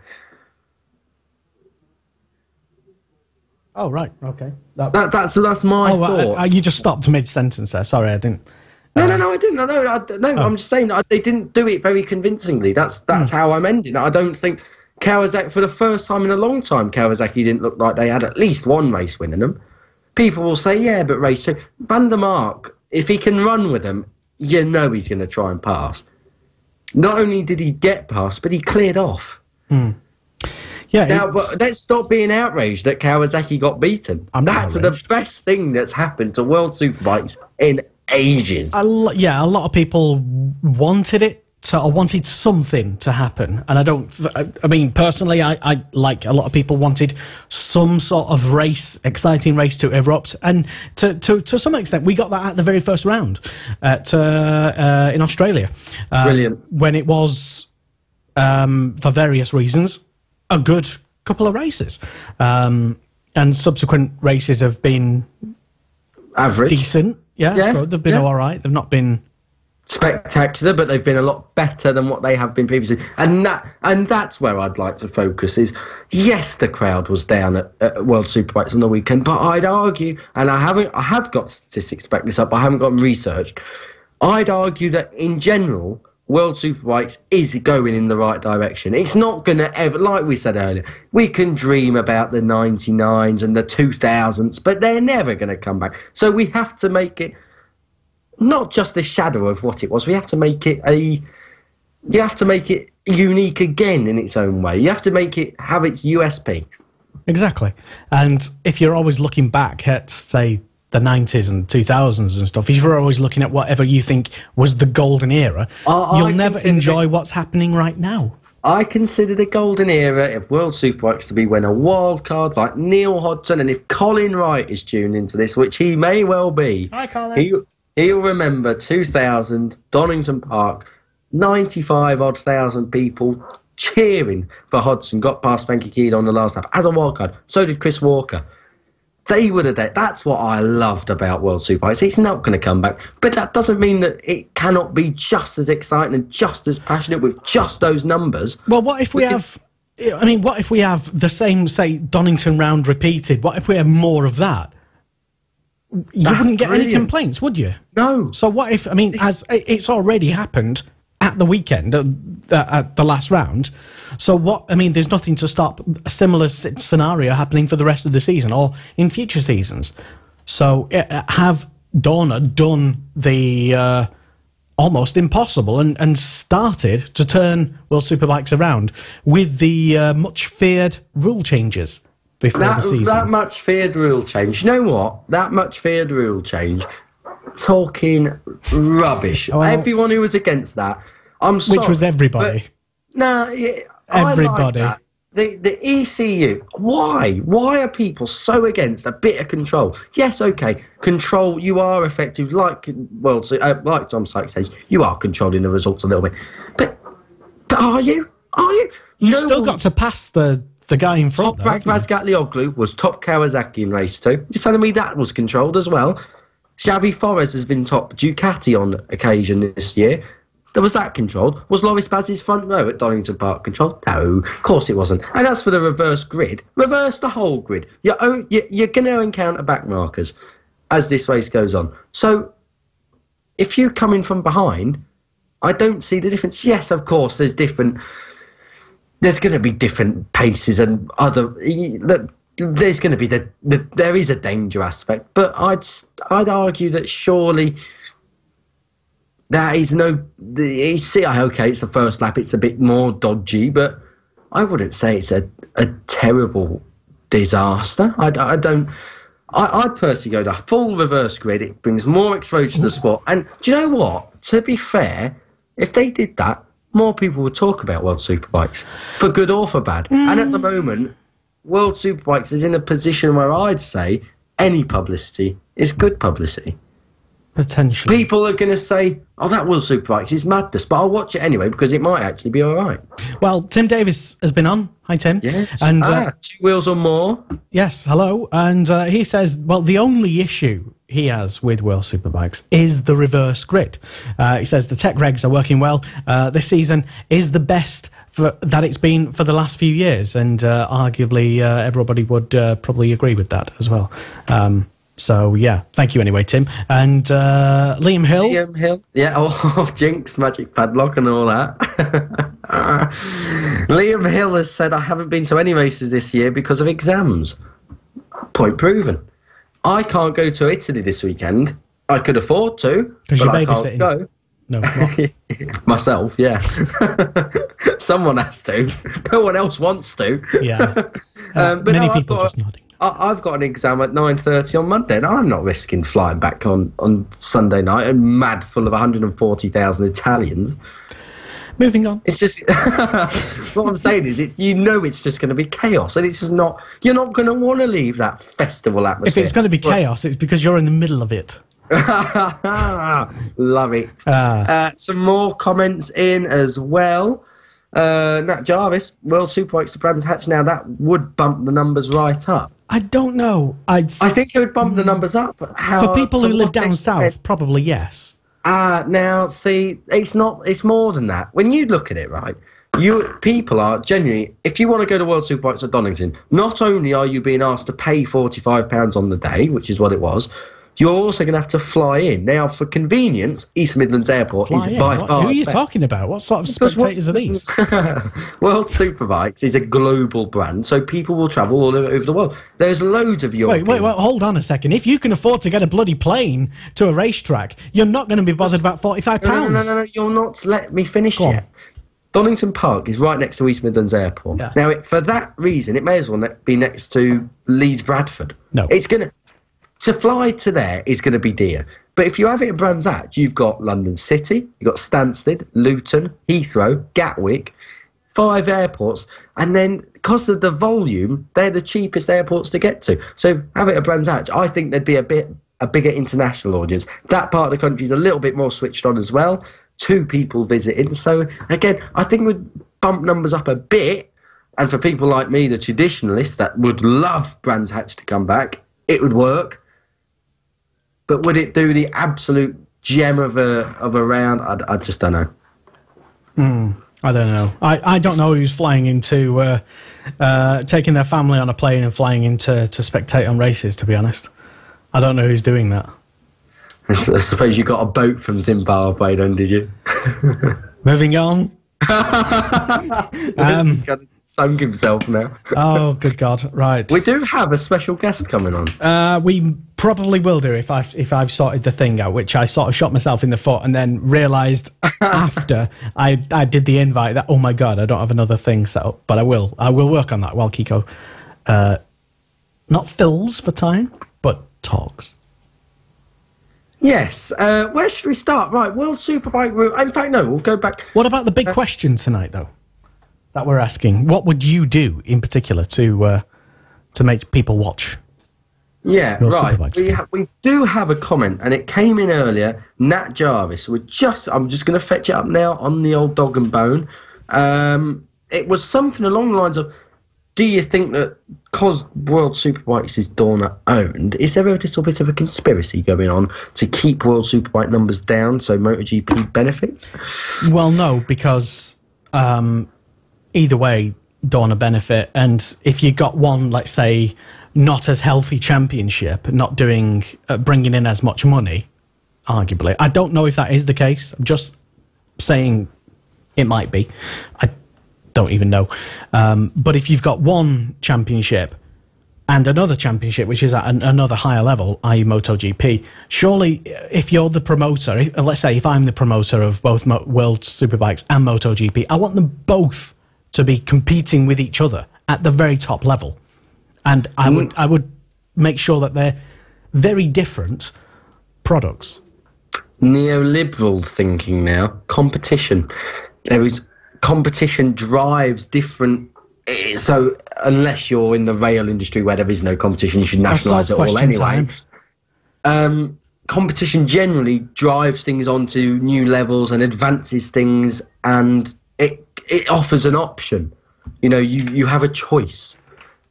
That's the good thing. And what is the point in making one series average and the other spectacular? Well, you're talking about competition, and of course the irony is that one company owns the two biggest world championships. But they're two biggest world championships, totally different brands. Yeah, but it's owned by one company, though. It is, but they're two different brands. They should both be able to compete with each other. Yes, they're owned by the same people. I mean, I own two brands. Yeah, but okay, I have two kids. I don't, but if I had two kids, I still want them both to be pushing each other to the limit, don't I? And you're talking about competition. It's not the same thing. Competition is where you've got options. But what I'm saying is, Dorna, yes, they're the overall series owner, but there is lots of different series directors, there's different regulations, different rules, and both series should be able to use their set of rules and values and regulations to their advantage. So where MotoGP is purely prototype racing, you can't buy them bikes at all, it's all about big stars and production lines and coming through the talent cups and the cool fabs of the world. World Superbike should be about just having great super stock based bikes racing. That's that selling point. It's about 2 races, it's about having wild cards, it's about the transition. You can jump from one superbike to another. That they should both be competing against each other, not for attendance, just to drive each other forward. That's the point I'm making. Why can't they work together by competing against each other, if you know what I mean? Because working together, it kind of surely I would want 2 spectacular series instead of one good one and one. Well, yeah, all right. obviously. That's how but it doesn't always sort of work like that, though. It doesn't. But I don't think there's an element of control in it. I honestly don't. I think if you look back at Dorna's track record, they introduced the claiming rule team rule back in 2012 because of low numbers in MotoGP. 6 years on, we have 24 full-time riders on the grid of many different nationality, of many different manufacturer, and of many different a winner. If you look at 2016, we had 10 winners. You can never have dreamed of that years ago. So I just think that we have, yes, Dorna have had the World Superbikes for 5 years, but I think they inherited something that was failing anyway. And from my understanding, Dorna did not set out to buy World Superbikes. They set out to buy something else, and World Superbikes was kind of bundled in the deal. Which is, do they have that care for it anyway? There's lots of variables. That is not speculation either. That is, I'm told from very reliable sources, how it happened. So, another spanner in the works. Like I say, this conversation is going to go on, and it's going to go on. To borrow a phrase, this will continue. It's going to go on extra time. Let us know in the comments if you want to get in touch with us directly at MotoGP Kiko. Kiko time, extra time. Oh, no one wants any of that. No. But no, let us know. It's a very interesting dynamic, and from a fan's point of view, from a media point of view, from a business point of view, from a sponsor's point of view, it's a very complex situation where no one solution can be applied to fix one issue.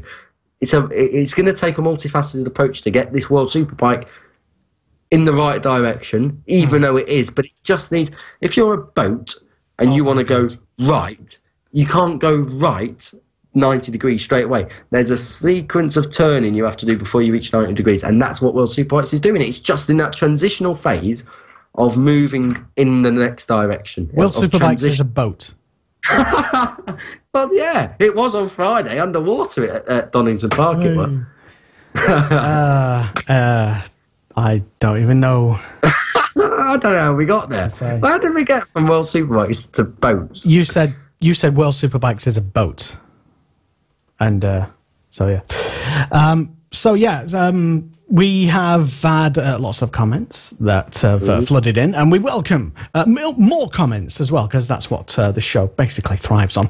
It can't just be Kiko and his monologue for 2 hours. I love it. So yeah, we've been asking the question, what would you do specifically to make people tune back into the World Superbikes? Have we had any more comments flood in? I will check in a moment. Oh, awesome. But we have a tweet from Matt Oxley, not to us. Sorry to get... But it's just a very interesting one. I've retweeted it, so if you want to have a look at it, it's at MotoGP Kiko. It's surrounding the TT accident. Now, we're not going to come into this, but Matt Oxley's he's an ex-TT winner. He has a lot more credibility than I do, and than what any of us at Motorsport Radio do.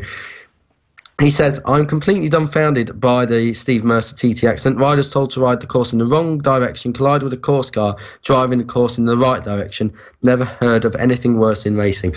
Just to throw that out there, let us know your thoughts on that. Not on the accident itself, but if you agree with Matt Oxley or not. It's, I think it's running under a lot of people at the moment. That feeling of, well, how the hell did that allowed to happen? But as you say, Lester, it was brought in that this new rule change was been brought in and hopefully rectified that problem. Anyway, we was on about World Superbike. So just quickly, Mason Law lapped quicker in World Superbikes than what he did at BSB. So he's obviously gaining great time. That's fantastic for Team WD-14, Brent Gladwin, Sheffield lot. Bradley Ray and Luke Mossey, we've already discussed, have come out of Cool Fab, come out of BSB, and come out and done the business on the world stage too. Brilliant to see Milwaukee Aprilia back on the sharp end. Lorenzo Savadori looking like he's actually got brilliant race pace. Top 5 for him, first of the year. Slightly concerned about Eugene Laverty though. Not brake failure, stuck throttle. In his words, takes the biscuit. Leon Camier comes back strong. They were giving him fitness tests all the way through the weekend at Donington Park. A little bit unsure of how he would cope, but he's coped very, very well.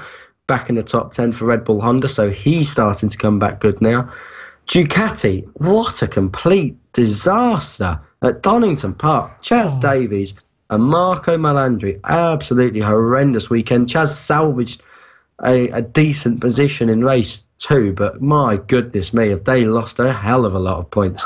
They have thrown a lot of points away at Donington Park, worryingly. I don't even think Michael Ruben Rinaldi, the Italian half Venezuelan rider, I don't even think he made a lap. I'm fairly sure he's really struggled there.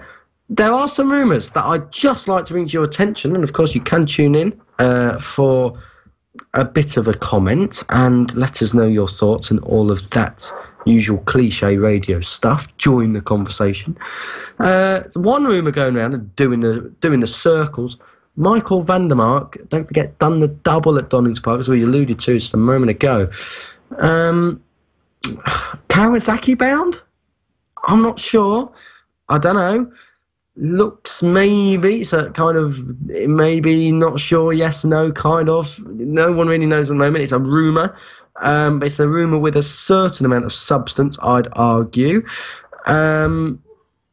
Sykes back to Yamaha, of course, started his World Superbike career, full-time career at Yamaha, Stewart Garda Yamaha, teammate to Ben Spies, and was actually, in that year, slightly overshadowed because I'd argue that he had decent results, but Ben Spies won the championship, so no one really looked at Sykesy that year.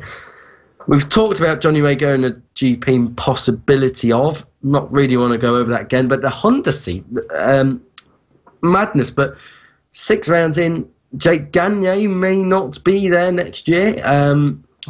Rumours of maybe Alex Lowe's leaving Yamaha, maybe Alvaro Bautista coming back out of GP to come to World Superbikes, which Dorna, to be fair, I've wanted to get rid of, and I don't mean this in a bad way. I'm a big Alvaro Bautista fan, and I know a girl I met at World Superbikes the weekend, again from Lozano, Beth Etherington. We are both big Alvaro Bautista fans. We think he's a massively underrated rider, but Dorna for a long time, they've had this massive group of Spanish riders in the championship, and the two they wanted to get rid of were Hector Barber and Alvaro Bautista. Now, arguably, Hector Barbera's already gone back to Moto2. I do think Alvaro Bautista's days are numbered in MotoGP, and I don't want him to be. Fanboy. Yeah, but if he can go to a competitive ride in World Superbikes, I'd be much happier. So him and Bradley Smith in contention for that ride. Some say maybe Bradley Ray. I don't know. I haven't heard that one. I think that's someone making it all up, really. But Alvaro Bautista and Bradley Smith. The problem they've got with Bradley Smith going to World Superbikes would be the fact that there's already about 5,000 Brits in there already. That's not a problem, I suppose. Yes, it is, because when you think about it, Dorna, like I was just saying... Well, if it's full of Spaniards, then, you'd be getting the opposite complaints. Well, no, because Dorna has said that they didn't want to have so many Spaniards in the Premier Class Grand Prix. So would it not work the same in in World Superbikes? Too many Brits? And to be fair... If it's good racing, nobody cares. Yeah, but there already are a lot of Brits in, and just... I'm thinking again from that fan perspective. Too many Brits is going to alienate the French, the Spanish, the Italians to an extent. They've got Marco Melandri. It's going to... I mean, people might not... Portimao was historically the worst attended race on the calendar. But looking back, there was no Portuguese. So why would you go to Portugal if there's nothing there? And the crowd in Britain isn't big. We've already said that as well. Dorna have never had a crowd at Donington Park on race day of more than 20,000, which is a sign of worrying times. And if it's just British riders, you get the feeling that maybe it's just, why bother watching? We've poured over Donington so much on this show, and Have we got a surprise guest? Not yet. We will get said surprise guest very, very shortly. But yeah, we have talked about Donington and how to fix World Superbikes and everything, if it's was even broken. But yeah, maybe I don't know. Maybe maybe if you tuned in live and you've got the solution, you've got the answer, you've got the key to the secret. Just having a look, Brent Gladwin has waved to us. Hello, Brent. Hi, Brent. Fantastic weekend at Donington Park, really. It doesn't show because Mason Law was near the back, but big crashing qualifying one for him. He may have not have finished. Well, I don't think he started race one, but he had a relatively good run in race two, looked good on the bike, and done his best time. And that's what they went to Donington Park to do. Mason Law went there to do his best to get more track time. So I think all in all, productive weekend, and they'll go to Snetterton very happy. Okay, so hello there to everybody tuned in. This is the Superbike Show on Motorsport Radio. My name is Lester, and Kiko is here with us. Earlier, if you were tuned in, you heard some breaking news regarding the Stock 1000 category, and that breaking news was, just to remind us, Kiko? Yes, Morello Kawasaki and Josh Elliott have parted company, so that combination was the championship winning success in 2015, and Morello are the reigning champions in National Superstock 1000. So yeah, it's a bit of a difficult situation there. Well, I suppose the perfect person to talk to about this situation and to ask what is going on is Mr. Steve Buchanan, Morello Racing boss, team owner. Hello, Steve. Are you on the line? Yeah, I am, Lester. How are you? Evening, Kiko. Good evening, Steve. Hello. How there. are we? Yes, we Hello, are. mate. Yeah. Oh, I'm very well, thanks. Can't complain. You are live. Just want to stress that. So just in case you didn't already know. But so yeah, what is going on then, Steve?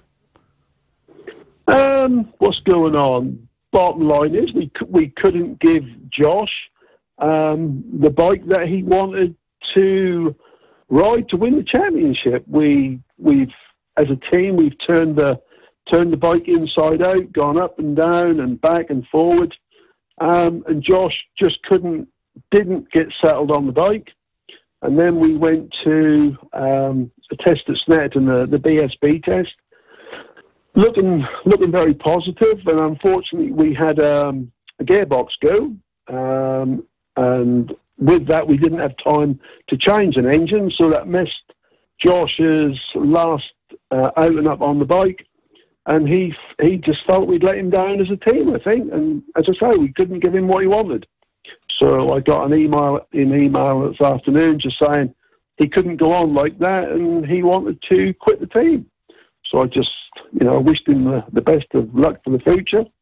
And as the reigning champions, we know we can't win the championship now this year, but we've now got to look forward. We've got young Sam with us still, and we will have a replacement rider by the time we get to Snetterton, who we will announce in due course. Would it be fair to say that in the opening 3 rounds of the season, the opening quarter of the season, it has been a difficult start? One podium at round 1 in tricky conditions, arguably with the track temperature. Did you foresee this coming at all? No. No, we had for whatever reason, we struggled at Donington. We sat up, we don't know why. Track temperatures, to me, has got nothing to do with it. One of the things we had as well, we went on to Brands Hatch, as you all know. Everybody thought we were cheating, but we constantly been asked by Josh and his dad to try a different map in the bike to see if we could get the traction control working better and the anti-wheelie working better on the bike, which some of the Kawasaki, or most of the Kawasaki riders, have suffered with if the bikes aren't set up dead right. So we got a map off Kawasaki. We put it in the bike. They went on the dyno at Brands Hatch. I passed all that. Josh went out, qualified, done the race. After the race, as you know, we go into scrutineer and we got called in with Stuart Higgs and said the map we put in the bike was over-revving by 600. Kawasaki done us a letter stating that was nothing to do with us, but that just, in all fairness, fell on deaf ears as they have a job to do. With that, Josh lost 9 points, so that put him further back in the championship. And then on the Sunday, that put him back further on the grid. So, so things didn't go to plan. And we then moved on to Alton Park. And when you look at his teammate, Sam, who's, only ever been there once, was hunting Josh down all the while. That just shows that Josh, for whatever reason, couldn't get used to that bike. Sam seemed to love the bike, and if you take it as Sam is a rookie and Josh is a seasoned rider on the stock 1000, but just couldn't get the bike right for him. So that was just a case of parting ways, and unfortunately things happen and you have to move on. Are you disappointed in a way? Because of course, as we said before we just started speaking to you, this is you are a winning combination. 2015, it was a brilliant year for you both, albeit on a different spec Kawasaki ZX10. Did you think that maybe, as in coming into this year, we spoke to you, of course, at the NEC, that this would be kind of rekindling those 2015 memories? Josh would be on the pace straight away. Sam would eventually join him up the front, or has it always just been a little bit difficult? No, I never thought for 1 minute that Josh would be a front runner straight away. That's taken things away from every stock rider was in that championship, because there's, as I said to you at the start of the season, Kiko, I believe there was one of any 7 or 8 riders what could win that championship, and that was never ever going to be easy. Sam, yes, we always, and we still do believe in Sam. Sam just gets his head down and go out, comes in, says what's right or wrong with the bike, and he goes out and he just keeps chipping away all the while. Well, unfortunately, it just didn't happen with Josh. We just could not find the balance of the bike of what we had. We tried Danny's settings from last year. We tried every setting. Basically, there was no more settings for us to go anywhere on the bike. And when you think we have Chris, who does all our electronics, we have Michael from K-Tech working with us full time on the suspension, and then bikes don't ask for nothing. But we just couldn't give him what he wanted. Where does this leave your team now? Because obviously it's a bit difficult because you're coming into your home round, massive event for the team, based not far away, obviously yourself and the team itself as well. We've seen that you've been testing some riders. We won't name them, that's up to you to name them, but what can you tell us about the rider that may come into the team for Snetterton? What can I tell you? Well, I can't tell you who it is, not yet, because he has to tell his own sponsors. In all honesty, even before I came on air, I actually had another top rider phone me. And I can't tell you who it is or even what class that was from, because potentially you could work out who it was. But the rider I may put on the bike going to our home round, I think if he's fit, I wouldn't write him off seriously. Maybe top 4 finish. Wow. That's Netherton. And that'd be a much needed top 4 as well, because of course you haven't had a podium since round 1, and you've struggled since then really as well. Exactly right. Yeah, we have struggled, but then you got to say to yourself, don't write Sam off either. No, Sam's only going to get better. Coming in. Sam will get better and better as we continue. We hear very little moons and groans from Sam, and whatever Sam asks for, Sam gets exactly the same as Josh did. As I say, don't write Sam off just yet for Snetterton. He will be fired up and ready to go, and say we'll give him everything he wants. But as in the new rider, don't write the new rider off either. He's already the new rider. Go on. Go on. Go on. Finish. Go on, look. All I was going to say was that potentially the rider that we signed for Snetterton and the rest of the season has already ridden the ZX10, and he's already tested our bike as well. Okay. And he's already complimented us on how good our bike is. Right. It's very interesting then. Undoubtedly, this is what I was just going to come to. Undoubtedly now, people are going to say, oh, Morello Kawasaki, swapping and changing the riders, because last year Fraser Rogers left before the season was out. What would you say to those people now who are just saying, Morello Kawasaki, they can't keep hold of both their riders till the end of the season? What would you say to people like that? Come and have a go at running the team. Come and have a go. When you put your money into it, you come and have a go. Because at the end of the day, I throw, as do a lot of teams, absolutely thousands of pounds at them bikes. That's nothing to do.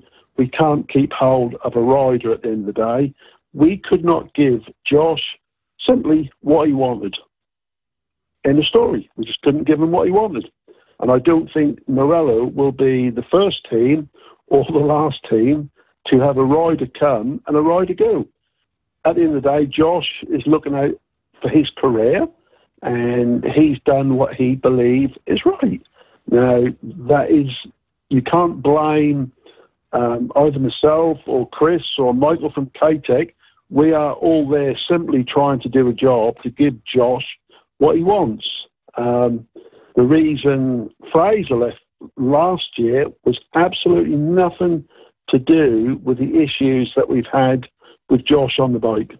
Totally different things altogether, and I don't think Fraser would appreciate me going into that live on there, because that is totally irrelevant to the reason why Josh left. And it's obviously confidential as well. Well, finally, before we let you have your nightcap or hot chocolate, whatever you're going to have tonight. Horlicks. Oh, sorry, excuse me. Yeah. Of course, you have got Superbike pedigree. People forget you came into the paddock as a Superbike team. Is there an opportunity now that you may return to Superbikes, maybe go on to a different championship altogether? Might even go on to a different championship altogether. As in a completely new paddock? Completely new paddock altogether, yeah. Completely new. And would that be before the end of the season, or was that looking ahead to 2019? No, that's looking ahead to 2019. Something totally different altogether. Right. Well, we will keep tabs on that, Steve. Thanks for giving us that breaking news earlier on. Of course, we will catch up with you in great detail at Snetterton to discuss further what's gone on and everything. We're running out of time on the show tonight. It's been very, very busy, but appreciate you coming on last minute, and all the best for the rest of the season. Yeah. Cheers, Kiko. Speak to you later, Lester.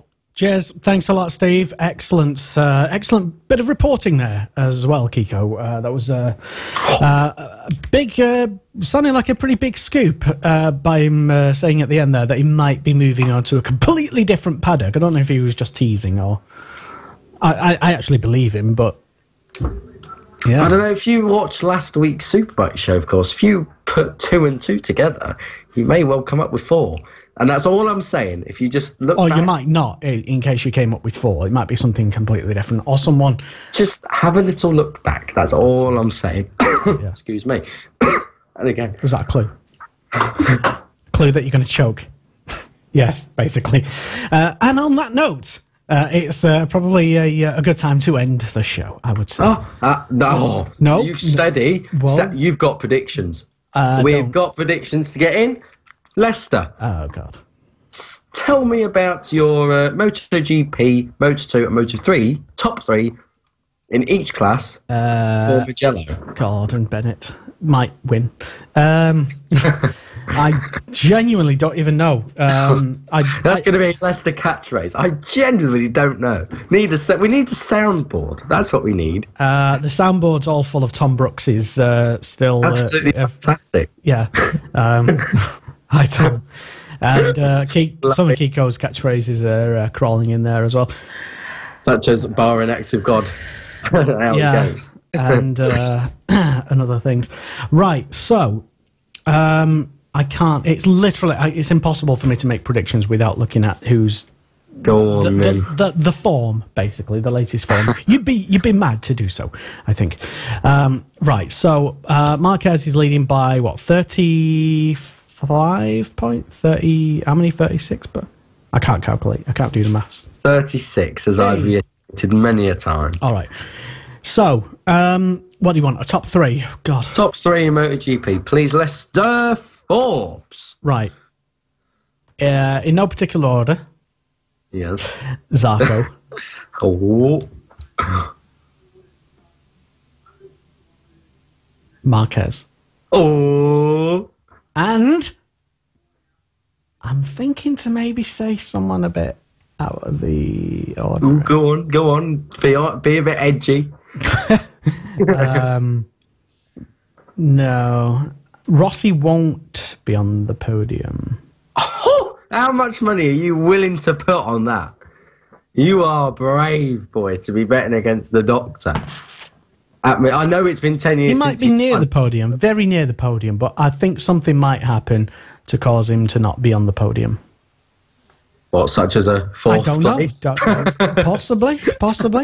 Or maybe, I don't even know. If I say question time's on in a minute, so if you carry on these different answers, you might be able to get a late slot. Who have I said so far? Zarco. Did I say Zarco? Yes, you said Marquez, and your third Zarco. rider?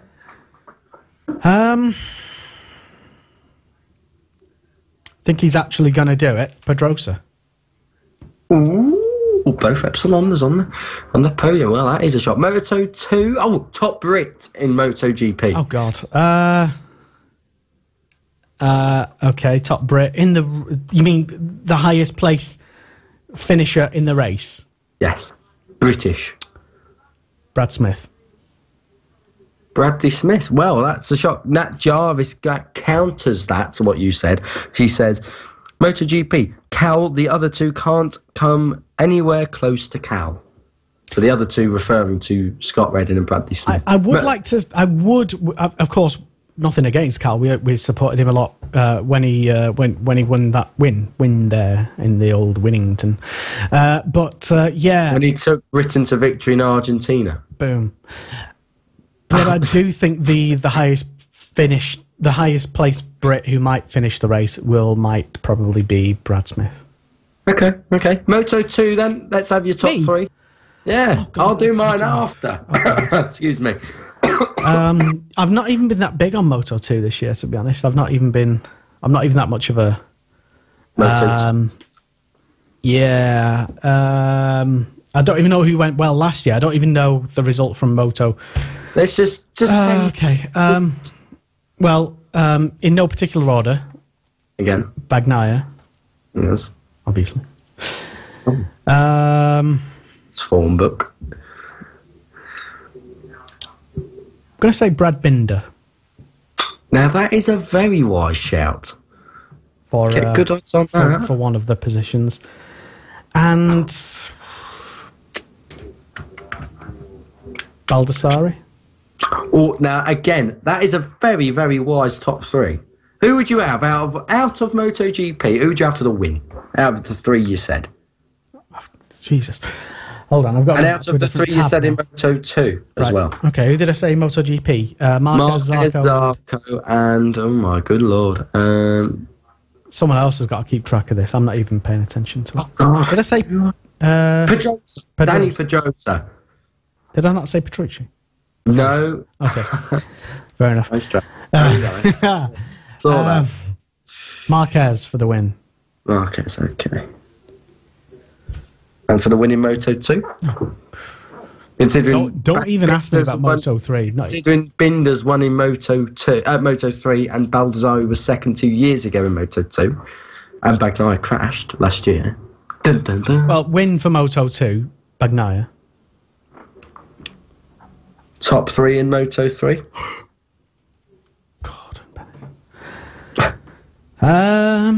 Who's leading the standing there? Bezzecchi. Di Gianto, can never pronounce his name.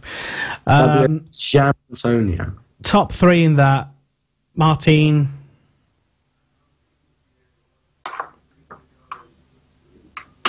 Cornfile.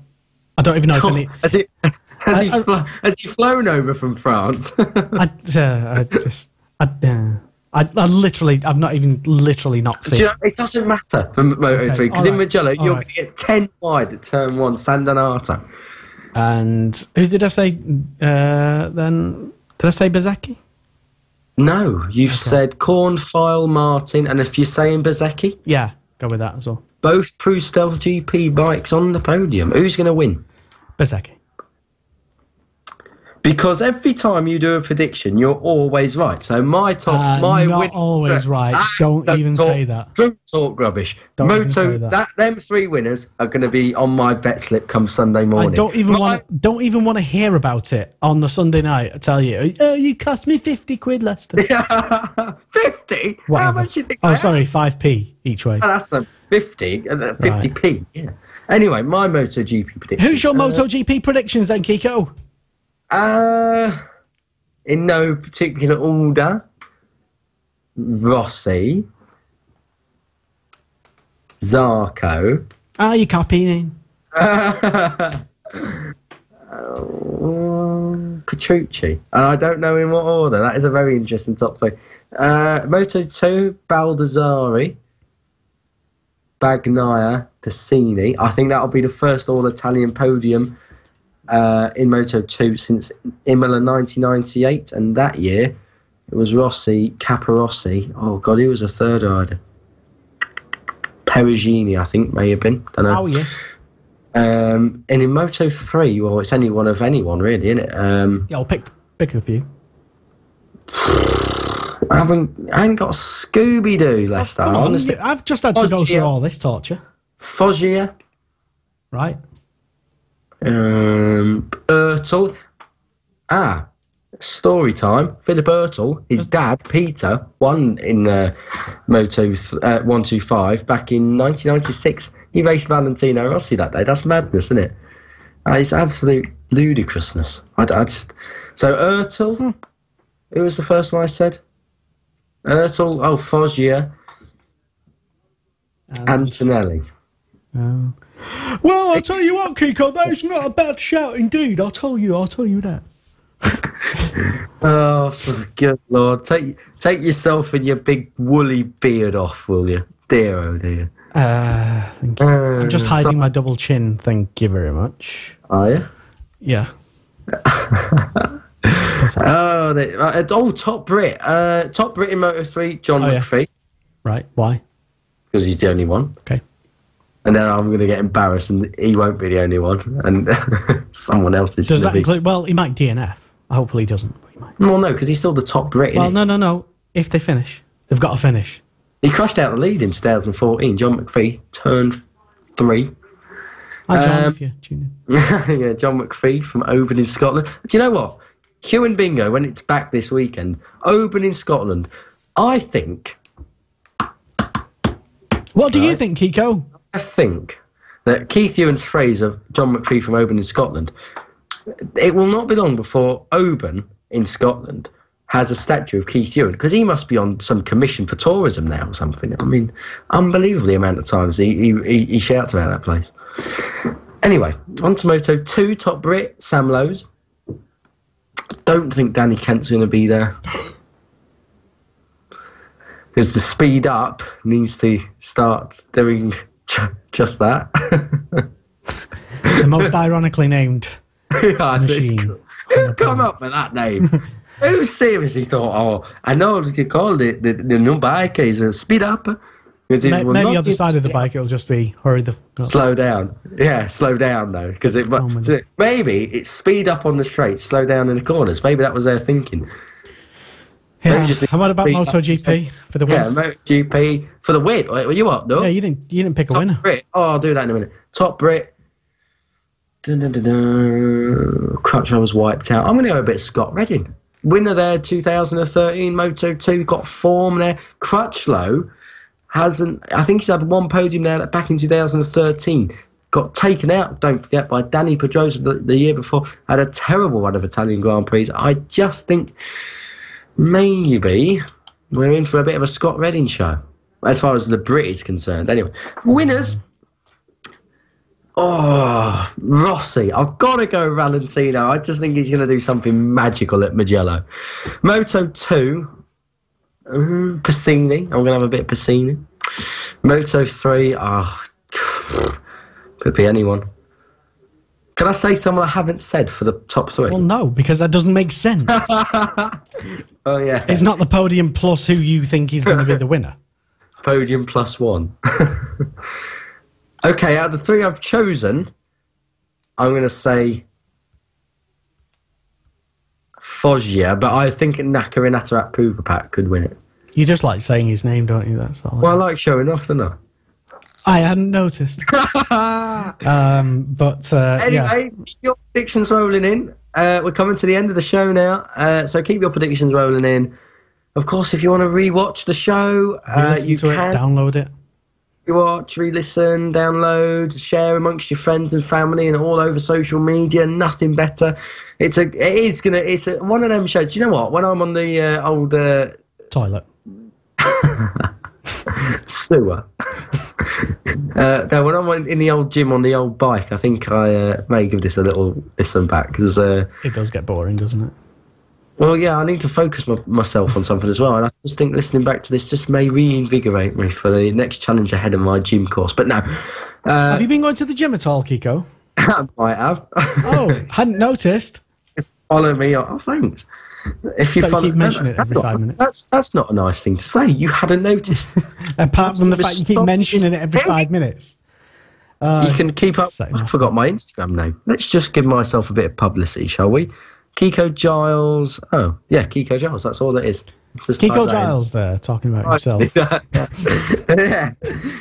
So, yeah, keep up my gym progress on there, if that's the most thing that you get out of life. It really is an absolute brilliant story. But no, keep in touch. Let us know your thoughts. Of course, the Italian Grand Prix is all throughout the weekend. We will bring you all the news. We've got a MotoGP preview up already, Moto2 preview up already, Moto3 preview up tomorrow. And keep up with us throughout the weekend. We'll be bringing you some more coverage as well, some polls, some pictures you can comment on, interact with, let us know your thoughts on everything we've discussed today. There'll be little bits of film of this show going out separately, so you don't have to rewatch it all if you don't want to. It'll be shared amongst all the big groups as well, so keep in touch with it all on You'll that. Be properly sick of us by this time next week. You're probably sick of us now. We've probably got about 3 listeners, but honestly, we reach thousands, and we're not just saying that. thousands of people we reach every week. It is true. Amazing audience, and just hello to everybody on. tuning in around the world as well, not just in the UK. Particularly in the Indonesian and Malaysian sectors of the Far East Asian market is a bit of a crowd. But just interesting, just quickly, people, and we touched on this last week. People saying that that it's not, the Supersport class isn't dead. It's only dead in the European market and the American market. The Far East Asian market's booming. Something that I never said 2 years ago, of course. Booming, mate. It's booming. Interesting. If you go, I think it's on Yamaha Racing's Twitter. If you go and look down there, scroll back to around Sunday, I think about 800, 900 people turned out in a square in Indonesia to watch World Superbikes on the big screen in Donington Park. We'll leave it on that, I think, for tonight. Tell us that you're telling us that World Superbikes is dead. It is only dead in the countries it is currently in. It can be back alive and kicking like the 90s in another market. Except not in the 90s. Well, yes, of course. And, yeah, so not everything was good in the 90s, Kiko. Absolutely not. But I was born. Then again, that kind of proves your point. Shall we end the show? Going to end it on a slightly somber note, I think. We wish all the very best to everyone around the world and at the TT. But, of course, our thoughts and sympathies do go out to the family of Dan Neen after the Manxman lost his life in a qualifying accident on Wednesday evening. So our thoughts, everyone here at Motorsport Radio and Motorsport Media, go to the Tyco BMW team, his partner Leanne, his entire family, and the whole road racing fraternity. Dan Neen was someone that would have done some special things.